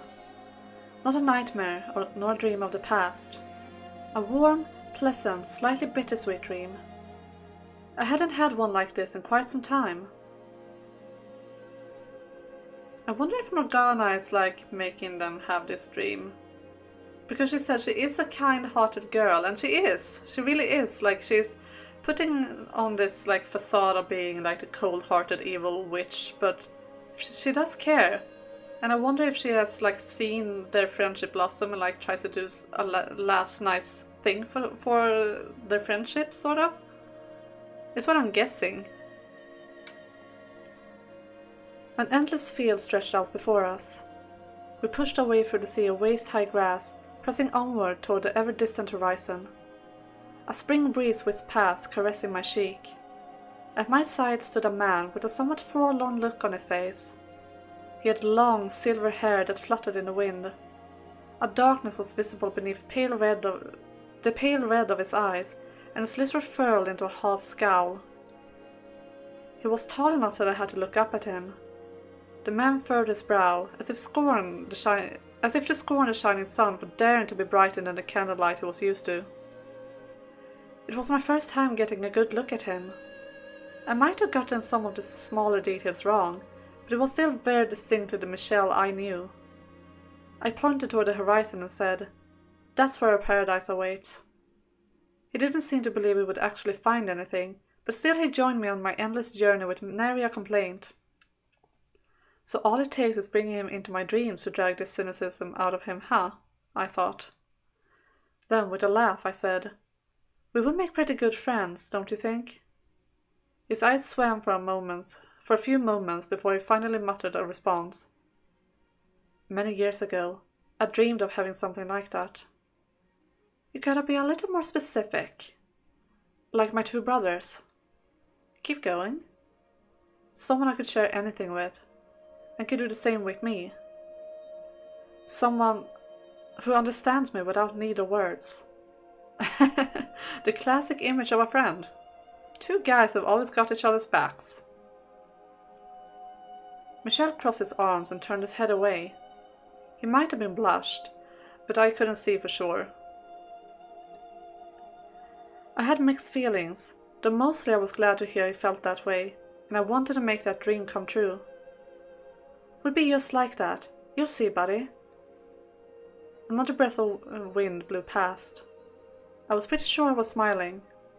The way I always did. The way I always pretended to.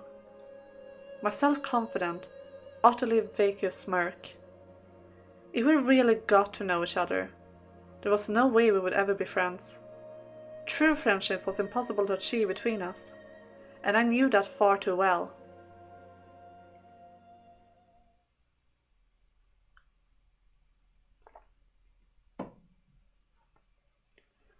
I awoke in the darkness, in a house where the time of day held no meaning. The same sight awaited me every morning. Before I had grown fully accustomed to a world without light, the uncertainty of it had occasionally morphed into fear. My instincts reacting, I presumed. Danger was harder to perceive in the dark, after all. But once I had gotten used to it, the darkness felt almost compassionate with its indiscriminating embrace. And now, I was more stable here than I was in the light. This morning was an unusually pleasant one, though. All my problems were still problems, my curses still curses, but it felt like I managed to break the surface and catch my breath for the first time in who knew how many years. Perhaps I could thank the dream I'd had. I rolled out of bed, grabbing the candlestick off my nightstand. With the remains of the most melted old one, I lit a new candle and headed for the door. Next on my list was the fireplace. I tried to make sure there was always at least a small flame in it.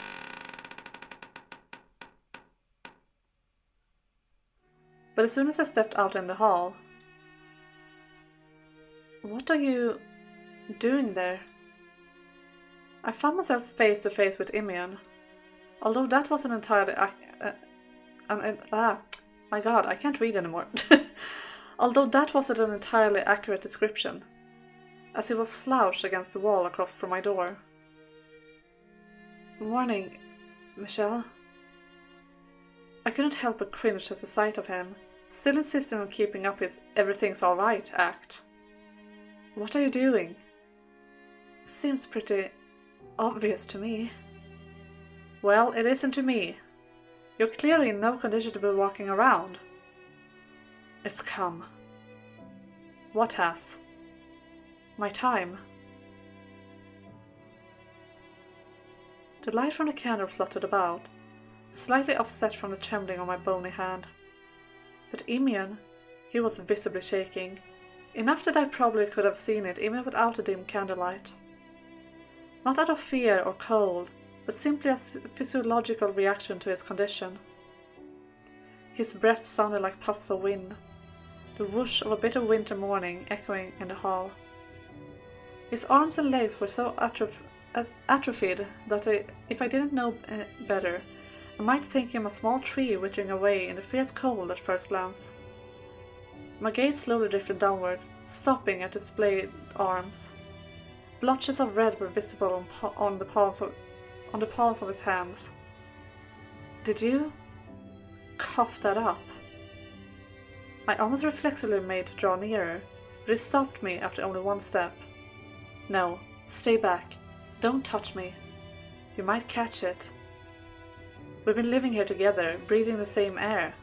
If I were going to catch it, I would have already.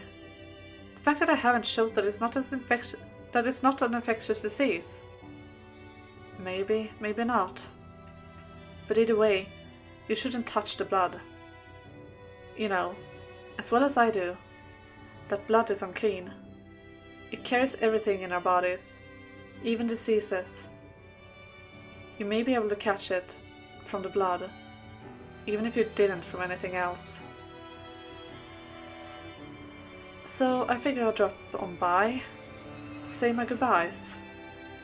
Say your... I stopped myself before finishing the sentence, realizing just how foolish it would make me sound. I was the one who had told him to leave when he knew his time was up. But that was back then. That was just how I felt when he first showed up. If I'm real lucky, I have maybe a couple days left. I've been hiding it, but it's been hard to even stand these last few days.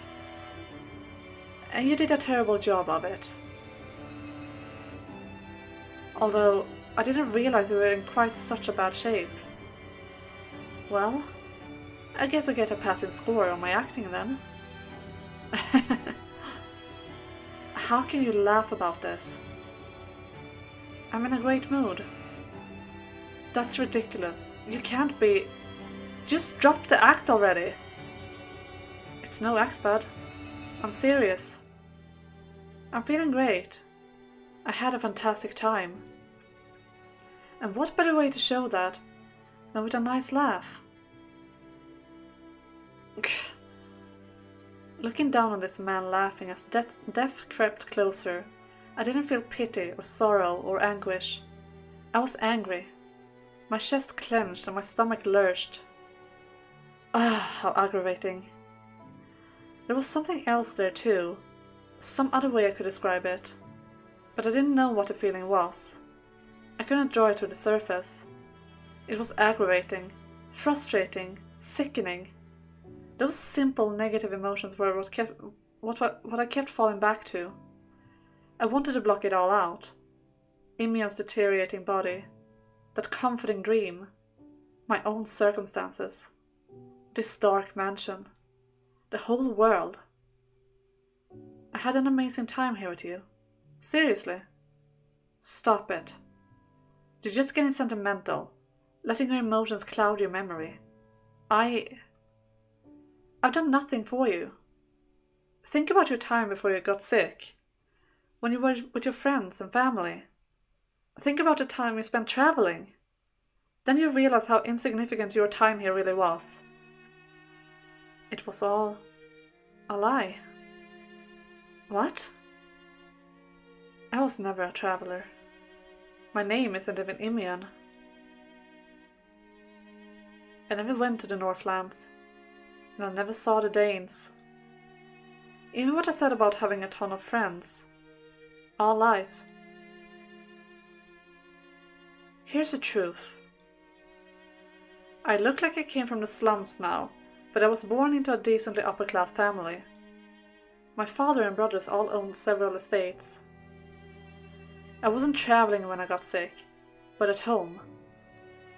And for a while, I was kept locked up, to keep it on the wraps.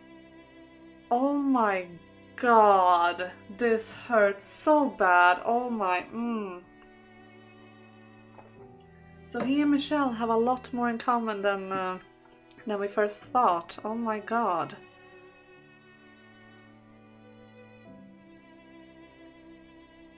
I spent my life doing everything asked of me for them, and they turned on me the second I caught this damn disease.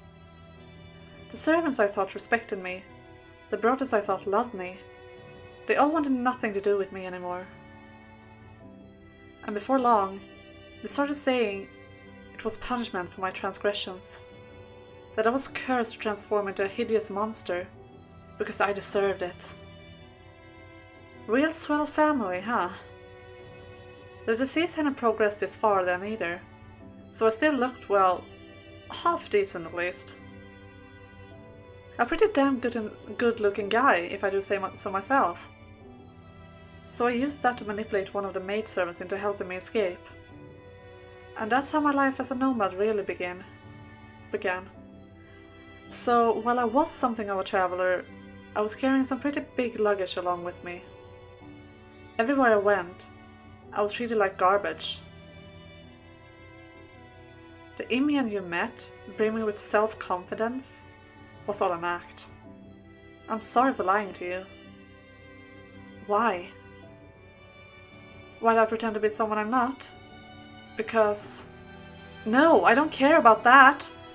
Why did you just say something sooner? Imian's story, his life, was painfully similar to my own.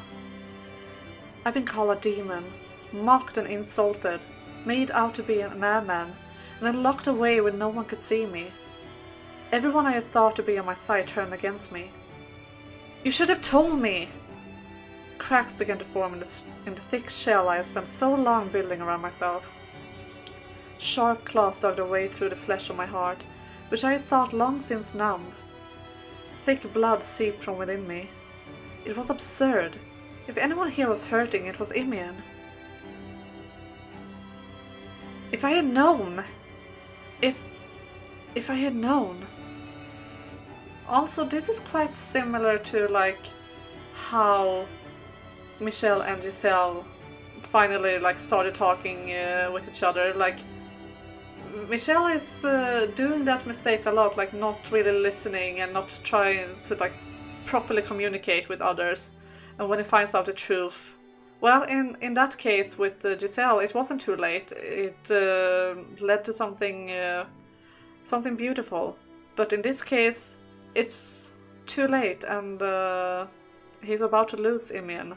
I'm not saying like it's Michelle's fault, because Imian obviously didn't want to tell him either, so it's like on both sides, but I find it very interesting how similar the scenarios are in that way.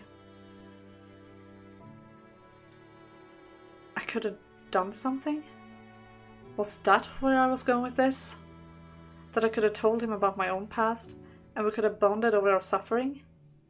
No, that wasn't how it would have gone. If Imian had told me what he had been through right off, I would have seen so much of myself in him that I have likely detested him for it. That's also very true, I guess. I wouldn't have wanted to get to know him better. I wouldn't have wanted to even see him. That's very true. Like, Michelle would not be ready for that kind of situation already. He would need more time. And maybe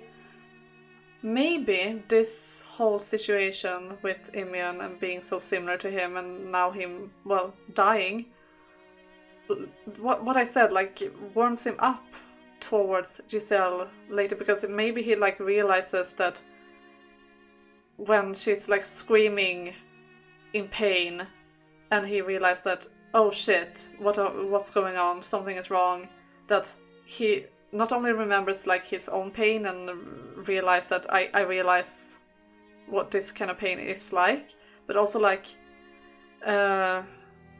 my god, I'm losing words here.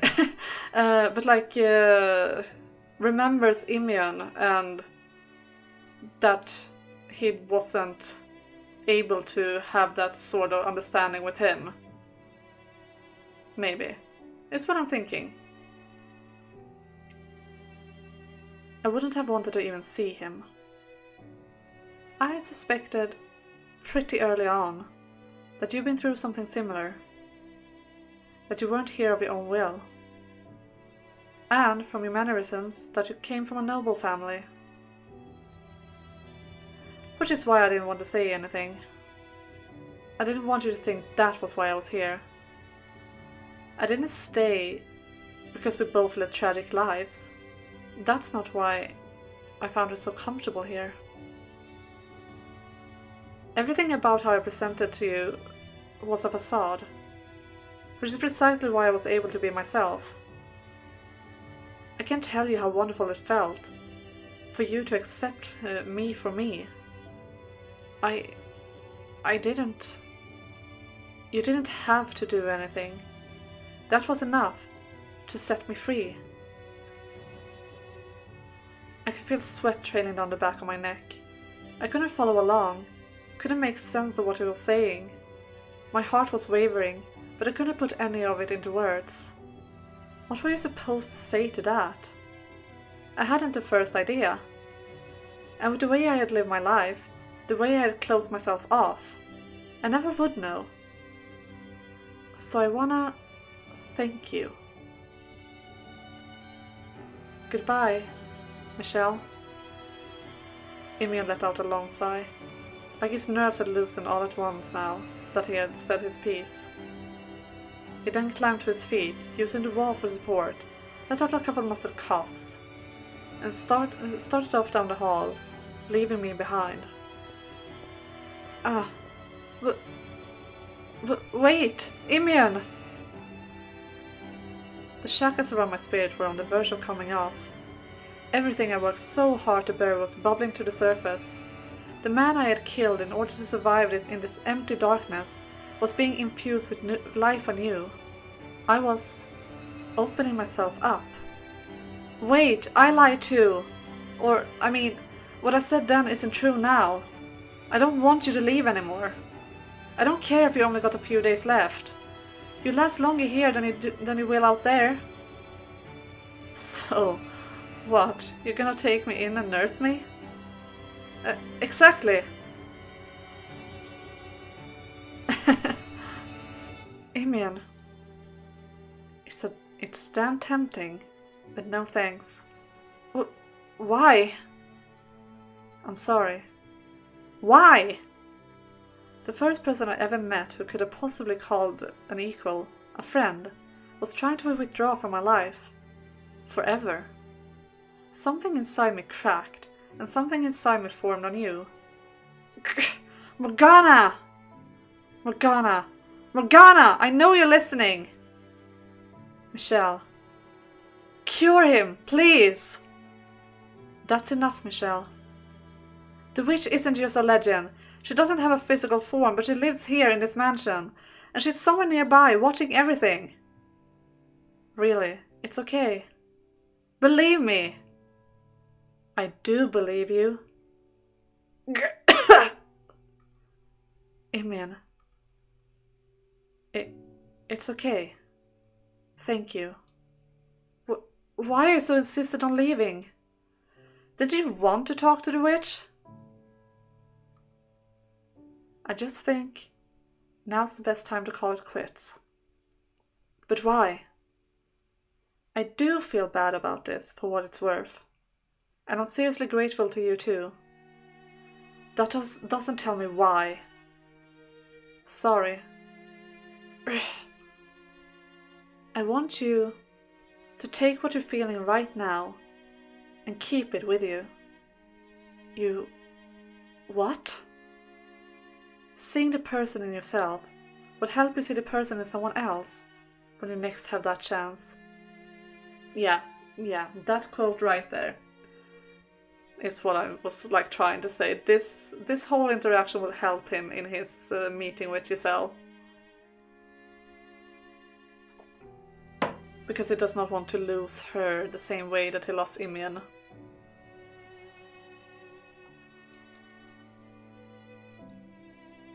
Whoever that is, you take him by the hand and get out of here.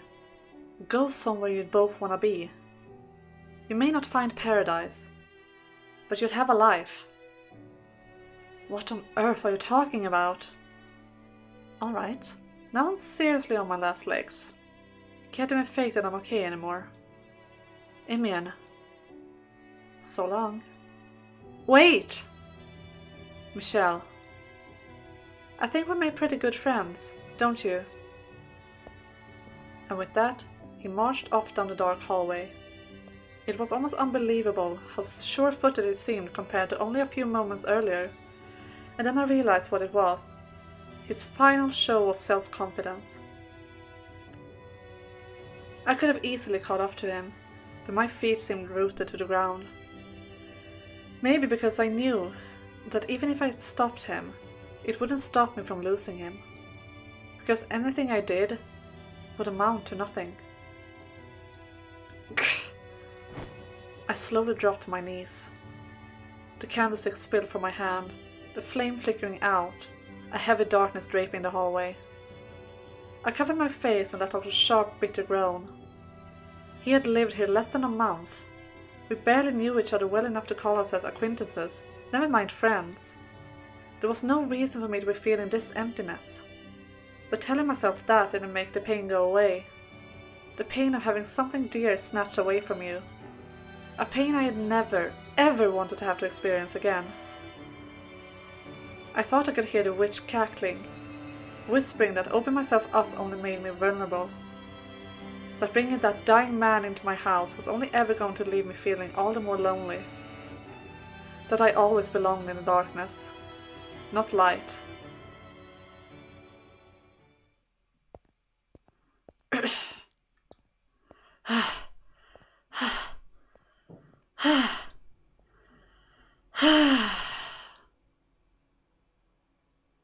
Thank God. He left the bar off. I barely got enough in me to push the door open. Is that really how you want to do this? Well, hello there, Morgana. Was not expecting to see you here. Oh, it's you. Well, color me surprised. I figured you'd be with Michelle. I'm here to see you off for him. You mean you decided to get more entertainment out of me? A girl with long braided hair stood before me. A smile spread across her lips. Her form was vague, almost a silhouette, and I couldn't make out any details. But I still knew exactly who she was. This wasn't my first encounter with a witch, after all. I've been able to see her and hear her voice since shortly after arriving at the mansion.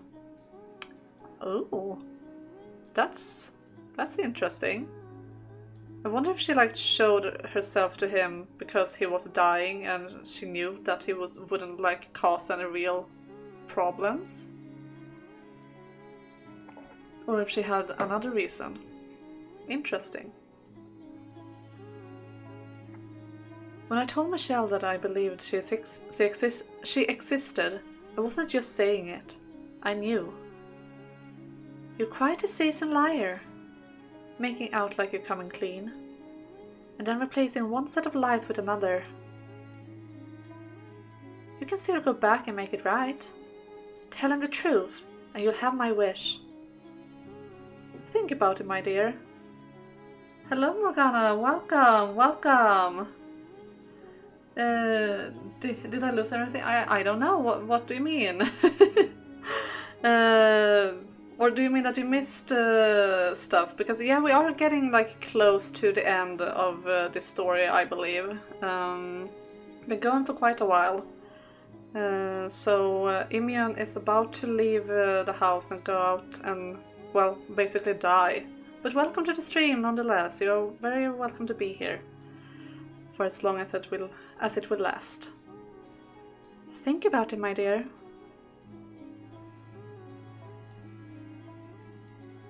A few days after taking up lodging at the mansion, the witch appeared before me. She spoke in a pretty but almost childlike voice, explaining how unusual it was that I could see her. Because evidently, no one with a trace of hope in their heart is capable of seeing me. They can't hear my voice, or even sense my presence. The despair that coursed through Michelle is what served as a catalyst for my resurrection. You're not here to be healed. You want to put a curse on someone, don't you? Oh, interesting. Very interesting. You're gonna watch this after I finish? Yeah, that's good, that's good.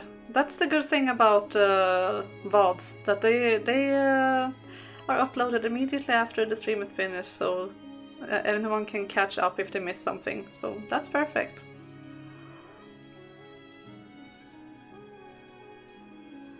That's right. Your eyes don't lie. I'm honestly kind of floored right now. First, the Witch of Legend is real. And second, she's not even human. A mortal could neither cause miracles nor cast curses. Fair enough.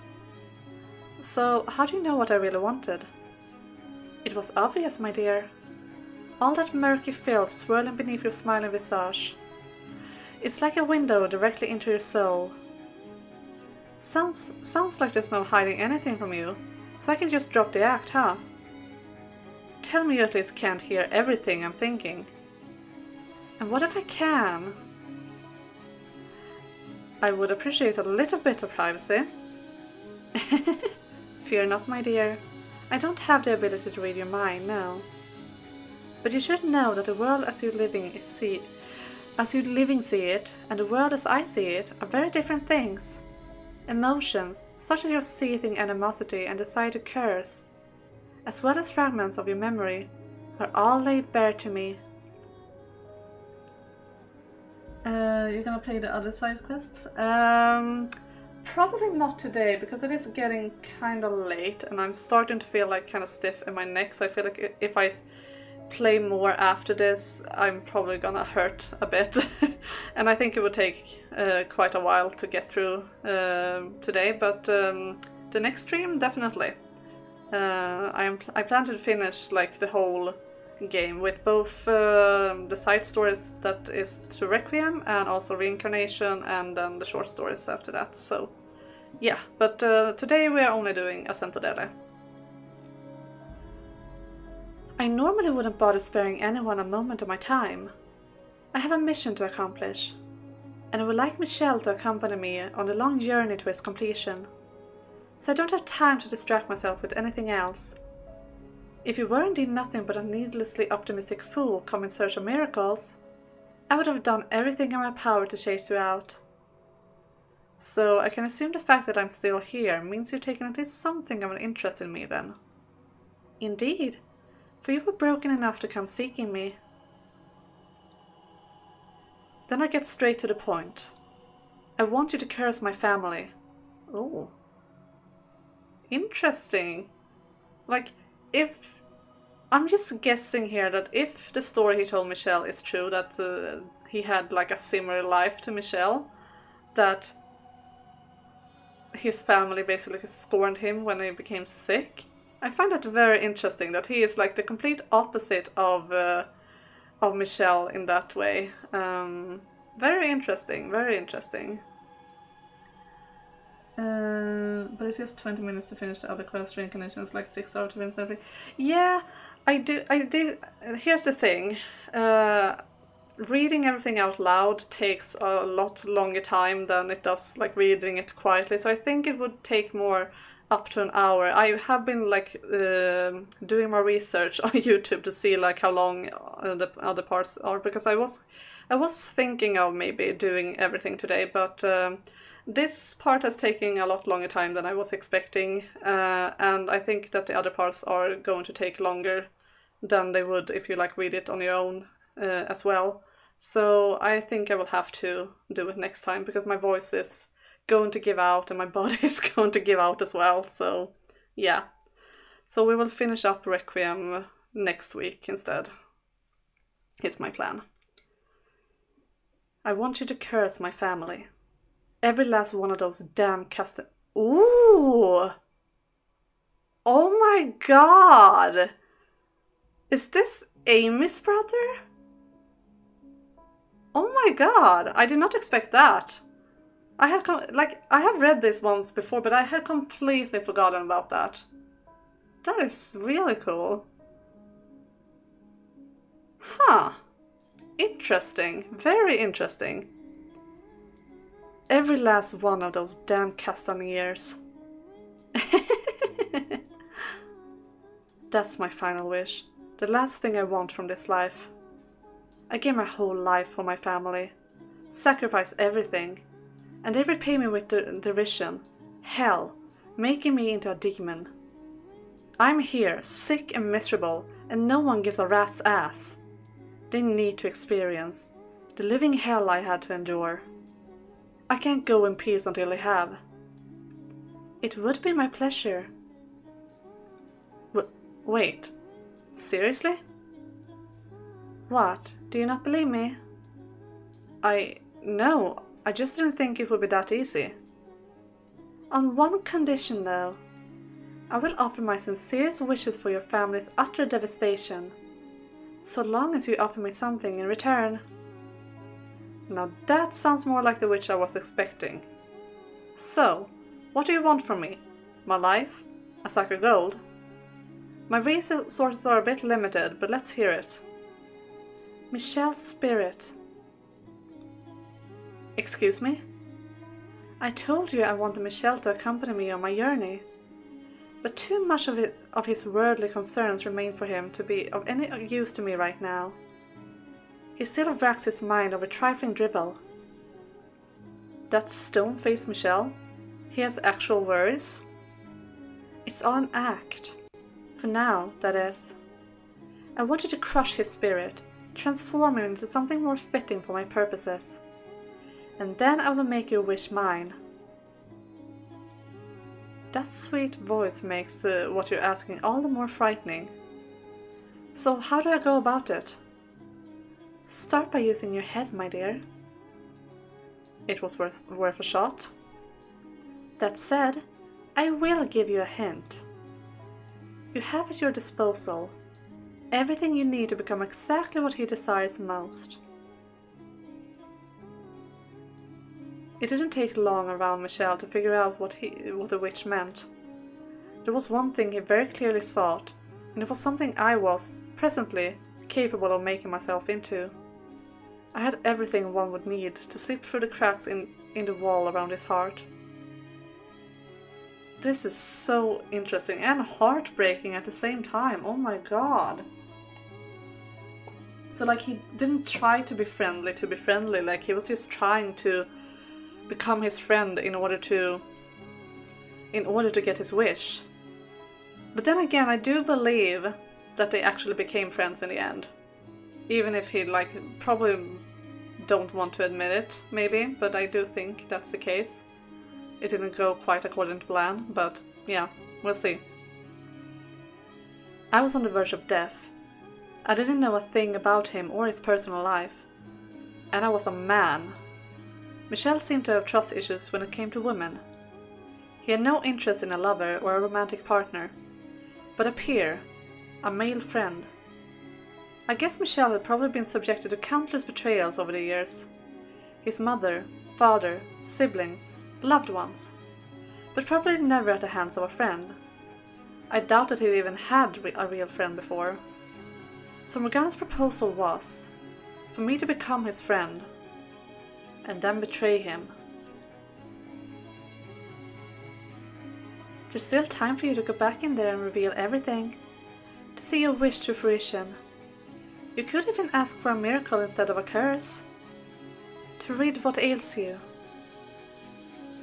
Don't bother. I'm not interested in any of that anymore. Yeah, that's what I thought. He is feeling like a kinship to Michelle. That's good. I'm just going to go back out into the forest and die. So nope, you won't get me to go back there. I don't understand. What on earth brought you to this decision? I stopped caring about getting back at my family. That hatred was what had kept me going for so long. It was what had driven me to wander in search of the cursed mansion. I had, in service of it, feigned getting friendly with Michelle, until, at some point, it stopped being fake. I had found something more valuable than petty vengeance, and I wanted to live the rest of my life, and then die for that. With a bit more time, maybe I could have even told him that it pulled me up from such a dark place. And then, were it within my power, I'd like to have done the same for him. But that was a dream beyond my reach. He would have to remain in his darkness for a while yet. I can understand losing interest in cursing them, but you're ignoring the other part of my offer. That I could wish for a miracle. Perhaps you don't believe the cursed witch can perform miracles. But you would be mistaken, my dear. In life, do you know what I was called? A saint. Well, you're a saint with one hell of a mean streak. Hey, now that was hardly called for. I'll pass on your miracle, too. Can't imagine it comes free of charge when the curse had a price. You want me to go in and tell him everything, right? What do you have to lose? What possible reason could there be for you to hesitate? That should be obvious, even to you. I want him to think of me as a friend. That is what he wanted, after all. A peer, a male friend. So if I'm gonna go, I want to go out as that. You would give up your chance at life for something so utterly meaningless. I don't care how stupid you think it is. I didn't have enough time to pull him out of his dark place, but if at least he remembered me as a friend, and that had some positive effect on him, however insignificant, I much preferred that to anything the witch was proposing. Just don't you go blabbing once I'm done. Once I'm gone, I think he said, but I know how to read. I can't make any promises, my dear. You say a word to him, and I'll curse you. My heavens! Are you picking a fight with a witch? Do you honestly believe you can curse me? You bet I can. I could well turn into a witch just like you, once I'm dead. You very well could. You have all the makings of a fine witch. But you can rest easy, my dear. I won't be saying anything to him about you. Because you're too inconsequential to be worth mentioning again. I beg your pardon?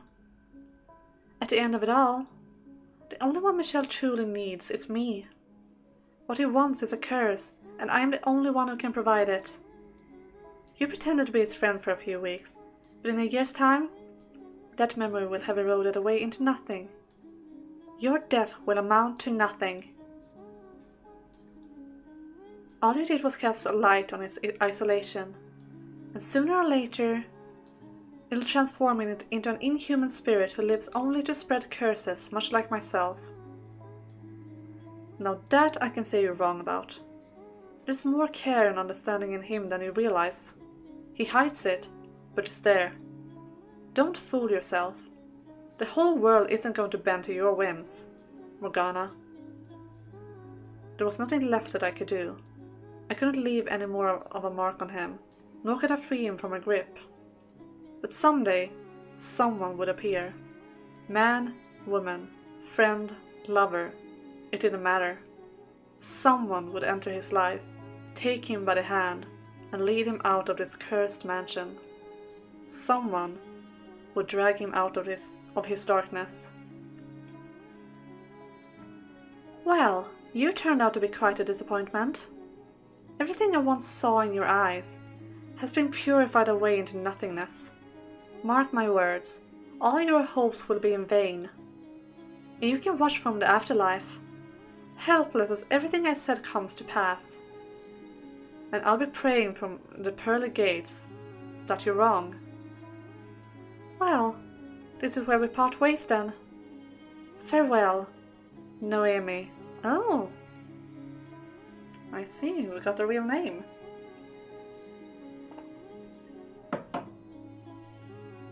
Until our souls cross paths once more in the boundless sphere of fate.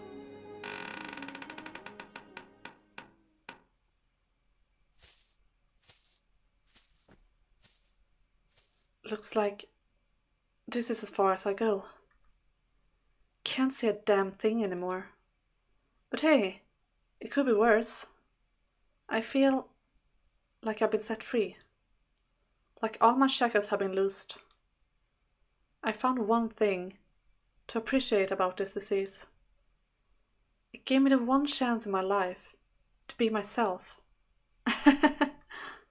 Hey, Michelle, we're not that different after all. You were my first friend too.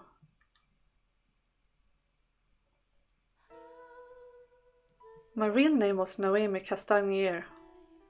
Imian, the name I went by, was just my first name spelled backwards, but truth be told, I was pretty fond of it.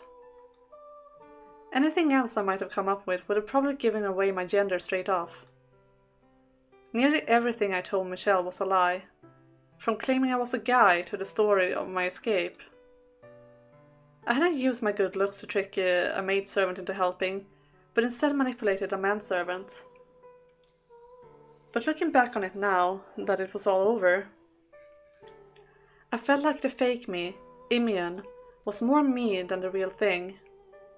I'd always felt constricted my whole life. Nothing but barriers from the day I was born.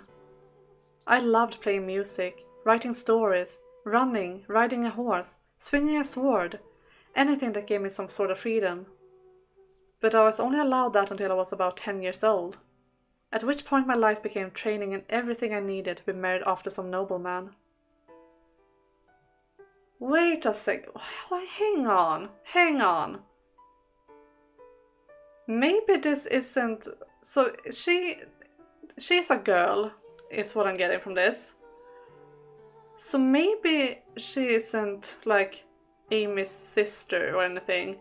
But that painting that was shown in like the beginning of the story, this was her maybe. Interesting. Very interesting. So we could have gotten Imian instead of Amy, basically, if she hadn't become sick. I still remember those days vividly.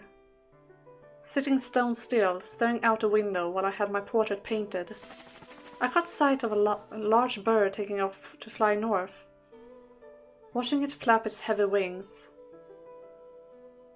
I fantasized about riding the bird off somewhere far away, to a beautiful, boundlessly lush land no one had ever seen before.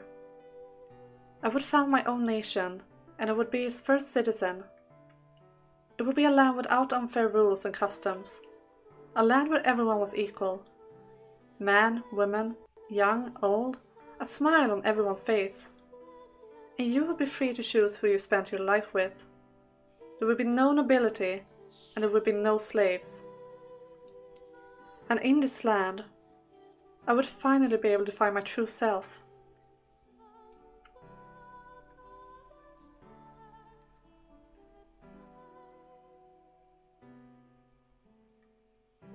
Michelle! Oh goodness, what are you doing in here? Oh, Mother. Still looking at that painting, are you? Okay, yeah. It was her. It was not Amy at all. Wow. I really... This story was a lot better than I expected it to be. We're not done yet. I'm not gonna say too much, but like, wow. Yes, there's something about it. You agree with me, don't you? It's a wonderful proposition, but your brothers never seem to want to listen to me. We'll have to return the painting to the Castagniers. And after they went through all the trouble. Indeed. But all that aside, it's time for supper, Michelle. We're celebrating Didier's return tonight, so don't you dawdle. You need to be there and show him how much you love him. Yes, Mother. I will be right down. Don't keep us waiting. It's been bothering me. Why I couldn't take my eyes off the painting of the Castagnier girl. But I think I figured it out. That forlorn look in her eyes. There was more than resignation in those eyes. A trace of longing lurked within them as well. She was looking out at a faraway world, distant not only in physical location from her own, but in time as well. A boundless dream dwelled in her heart. I found myself slipping into her place, fantasizing about that same distant land. A place where I was allowed to be myself. And if, by some chance, I were able to make it there. Would I find you there? Noemi.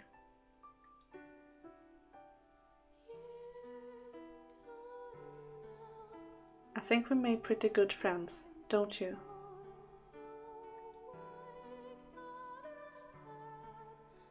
Those were his last words before disappearing into the darkness. The time together was brief, and they knew nearly nothing of each other. So could they in fact be called friends at all?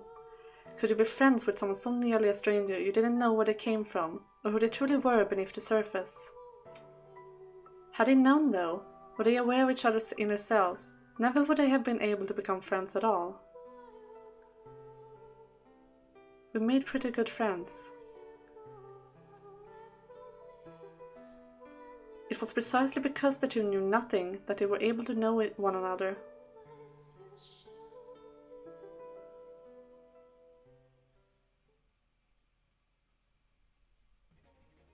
Alright guys, that was Assento Dele. I'm gonna change the screen here. What a beautiful game, the most beautiful for me. Yeah, it's really beautiful, and I really like this this story as well. It was really good. It was even better than I was expecting, really. I'm not sure why I'm surprised by that, because I know that The House in Fata Morgana has amazing writing, but I have, like, it was such a long time since I read it, and I didn't really remember anything other than, like, Imion's appearance. So I didn't really remember what it was about or anything, and I was like, maybe it wasn't that good, but it really was amazing. I really, really enjoyed it a lot. Yes, I am playing on Switch. That I do. But I really liked also like how they became friends and how similar they were. They were both born like noble daughters, although Michelle was never a daughter, but yeah, but he had to like take that role because that's what they thought he was. And how they had like similar lives but were completely different. Michelle didn't want to curse his family, whereas Imian wanted to. And how they could become friends in the end, and like how Imian sort of like opened a way for Michelle to be able to get close to Giselle later, because he like remembers because he remembers this interaction with Imian, and like realized that if I don't reach out to her, then I will lose her, just like I did with Imian, in a way. It's what I'm thinking, at least. Could you tell me what happens? I don't remember. Yeah, I mean, I could just summarize it in short, but I think it's better if you watch the VOD, honestly, because it's worth watching. It was really good. But basically, Imian gets there. He's dying, or she, I should maybe say. I'm not sure how he identifies, but she was like pretending to be a guy, at least for Michelle. I'm not sure if that's how she identifies or not. So I guess I just say he, because Imian is a guy and Noemi is a girl. But yeah, and they become friends, but he is dying, and yeah, that's the short of it. But it's basically a story of how Michelle was able to make a friend, and maybe like be able to open up to someone before he met Giselle, and they had like similar lives and such as well, but none of them knew. And I want to speak a bit of that too, like the sentence that was right here by the end, like because they didn't really know each other, they didn't really tell each other about their experiences and their lives, that they were able to make friends because of that. I do find that fascinating, because I do kind of agree that in order to make friends with someone, you don't have to know everything. You need to vibe with each other. You need to like connect and click with each other. But you don't have to know everything about someone in order to be their friend. It is perfectly possible to be friends with someone and don't know everything about them. So yeah, I think that, and there was so many good quotes in this too. Like, my god, Imian was so smart and bright. Like, I should have screenshotted a lot. I'm almost a bit sad that I didn't, because a lot of the quotes that he said was really, really good and on point. Really, really smart person. Definitely. I loved the writing of this one. So yeah. It's your favorite game for live? Yeah, I mean, I like all the games I'm playing for live streaming, but this is the like main game that I'm playing, and it is also it has a special place in my heart since The House in Fata Morgana is one of my favorite games of all time. And it is my favorite story of all time, and also it is the first game I started streaming. Like the first stream I ever did was The House in Fata Morgana, so it is very special to me, definitely. But I wouldn't say it's like my favorite stream. I do enjoy streaming it a lot, but I also enjoy streaming Final Fantasy VII, and I did enjoy streaming Bloodborne as well. So I enjoy all the games that I'm streaming. I don't really have a favorite. But yeah, I feel like my voice is starting to give out. Like I have been talking for way too long, so I'm going to go and rest my voice for a bit. But before I go, it is Tuesday today, so the next stream will be on Thursday, 13 GMT plus 2, and I will stream Final Fantasy VII. So if you're interested in watching that, come and hang out with me. It will be a lot of fun. And the next Requiem stream will be, I guess, on Monday. Also Sunday I have a writing stream as well. So 2 more streams this week. But you can check my schedule as well. It's on my community tab as always. It is up there right now. So if you ever wondering when I'm streaming or what I'm streaming, you can check there. It's on the community tab and also on my Instagram page. But yeah, the next Fata Morgana stream and also the last Requiem stream will be probably Monday next week. I need to check my schedule because I'm starting working next week again, and I need to see which type of week it is. But yeah. You like to play visual novels yaoi because I could choose what menu you like? Yeah, I haven't played too many of those games, but I am interested in trying some out, and I do have some planned for stream later. So yeah, I'm also interested in those types of games, definitely. But yeah, I am going to go and rest my voice now. I wish you all a lovely day, and I will see you guys next time. Bye everyone!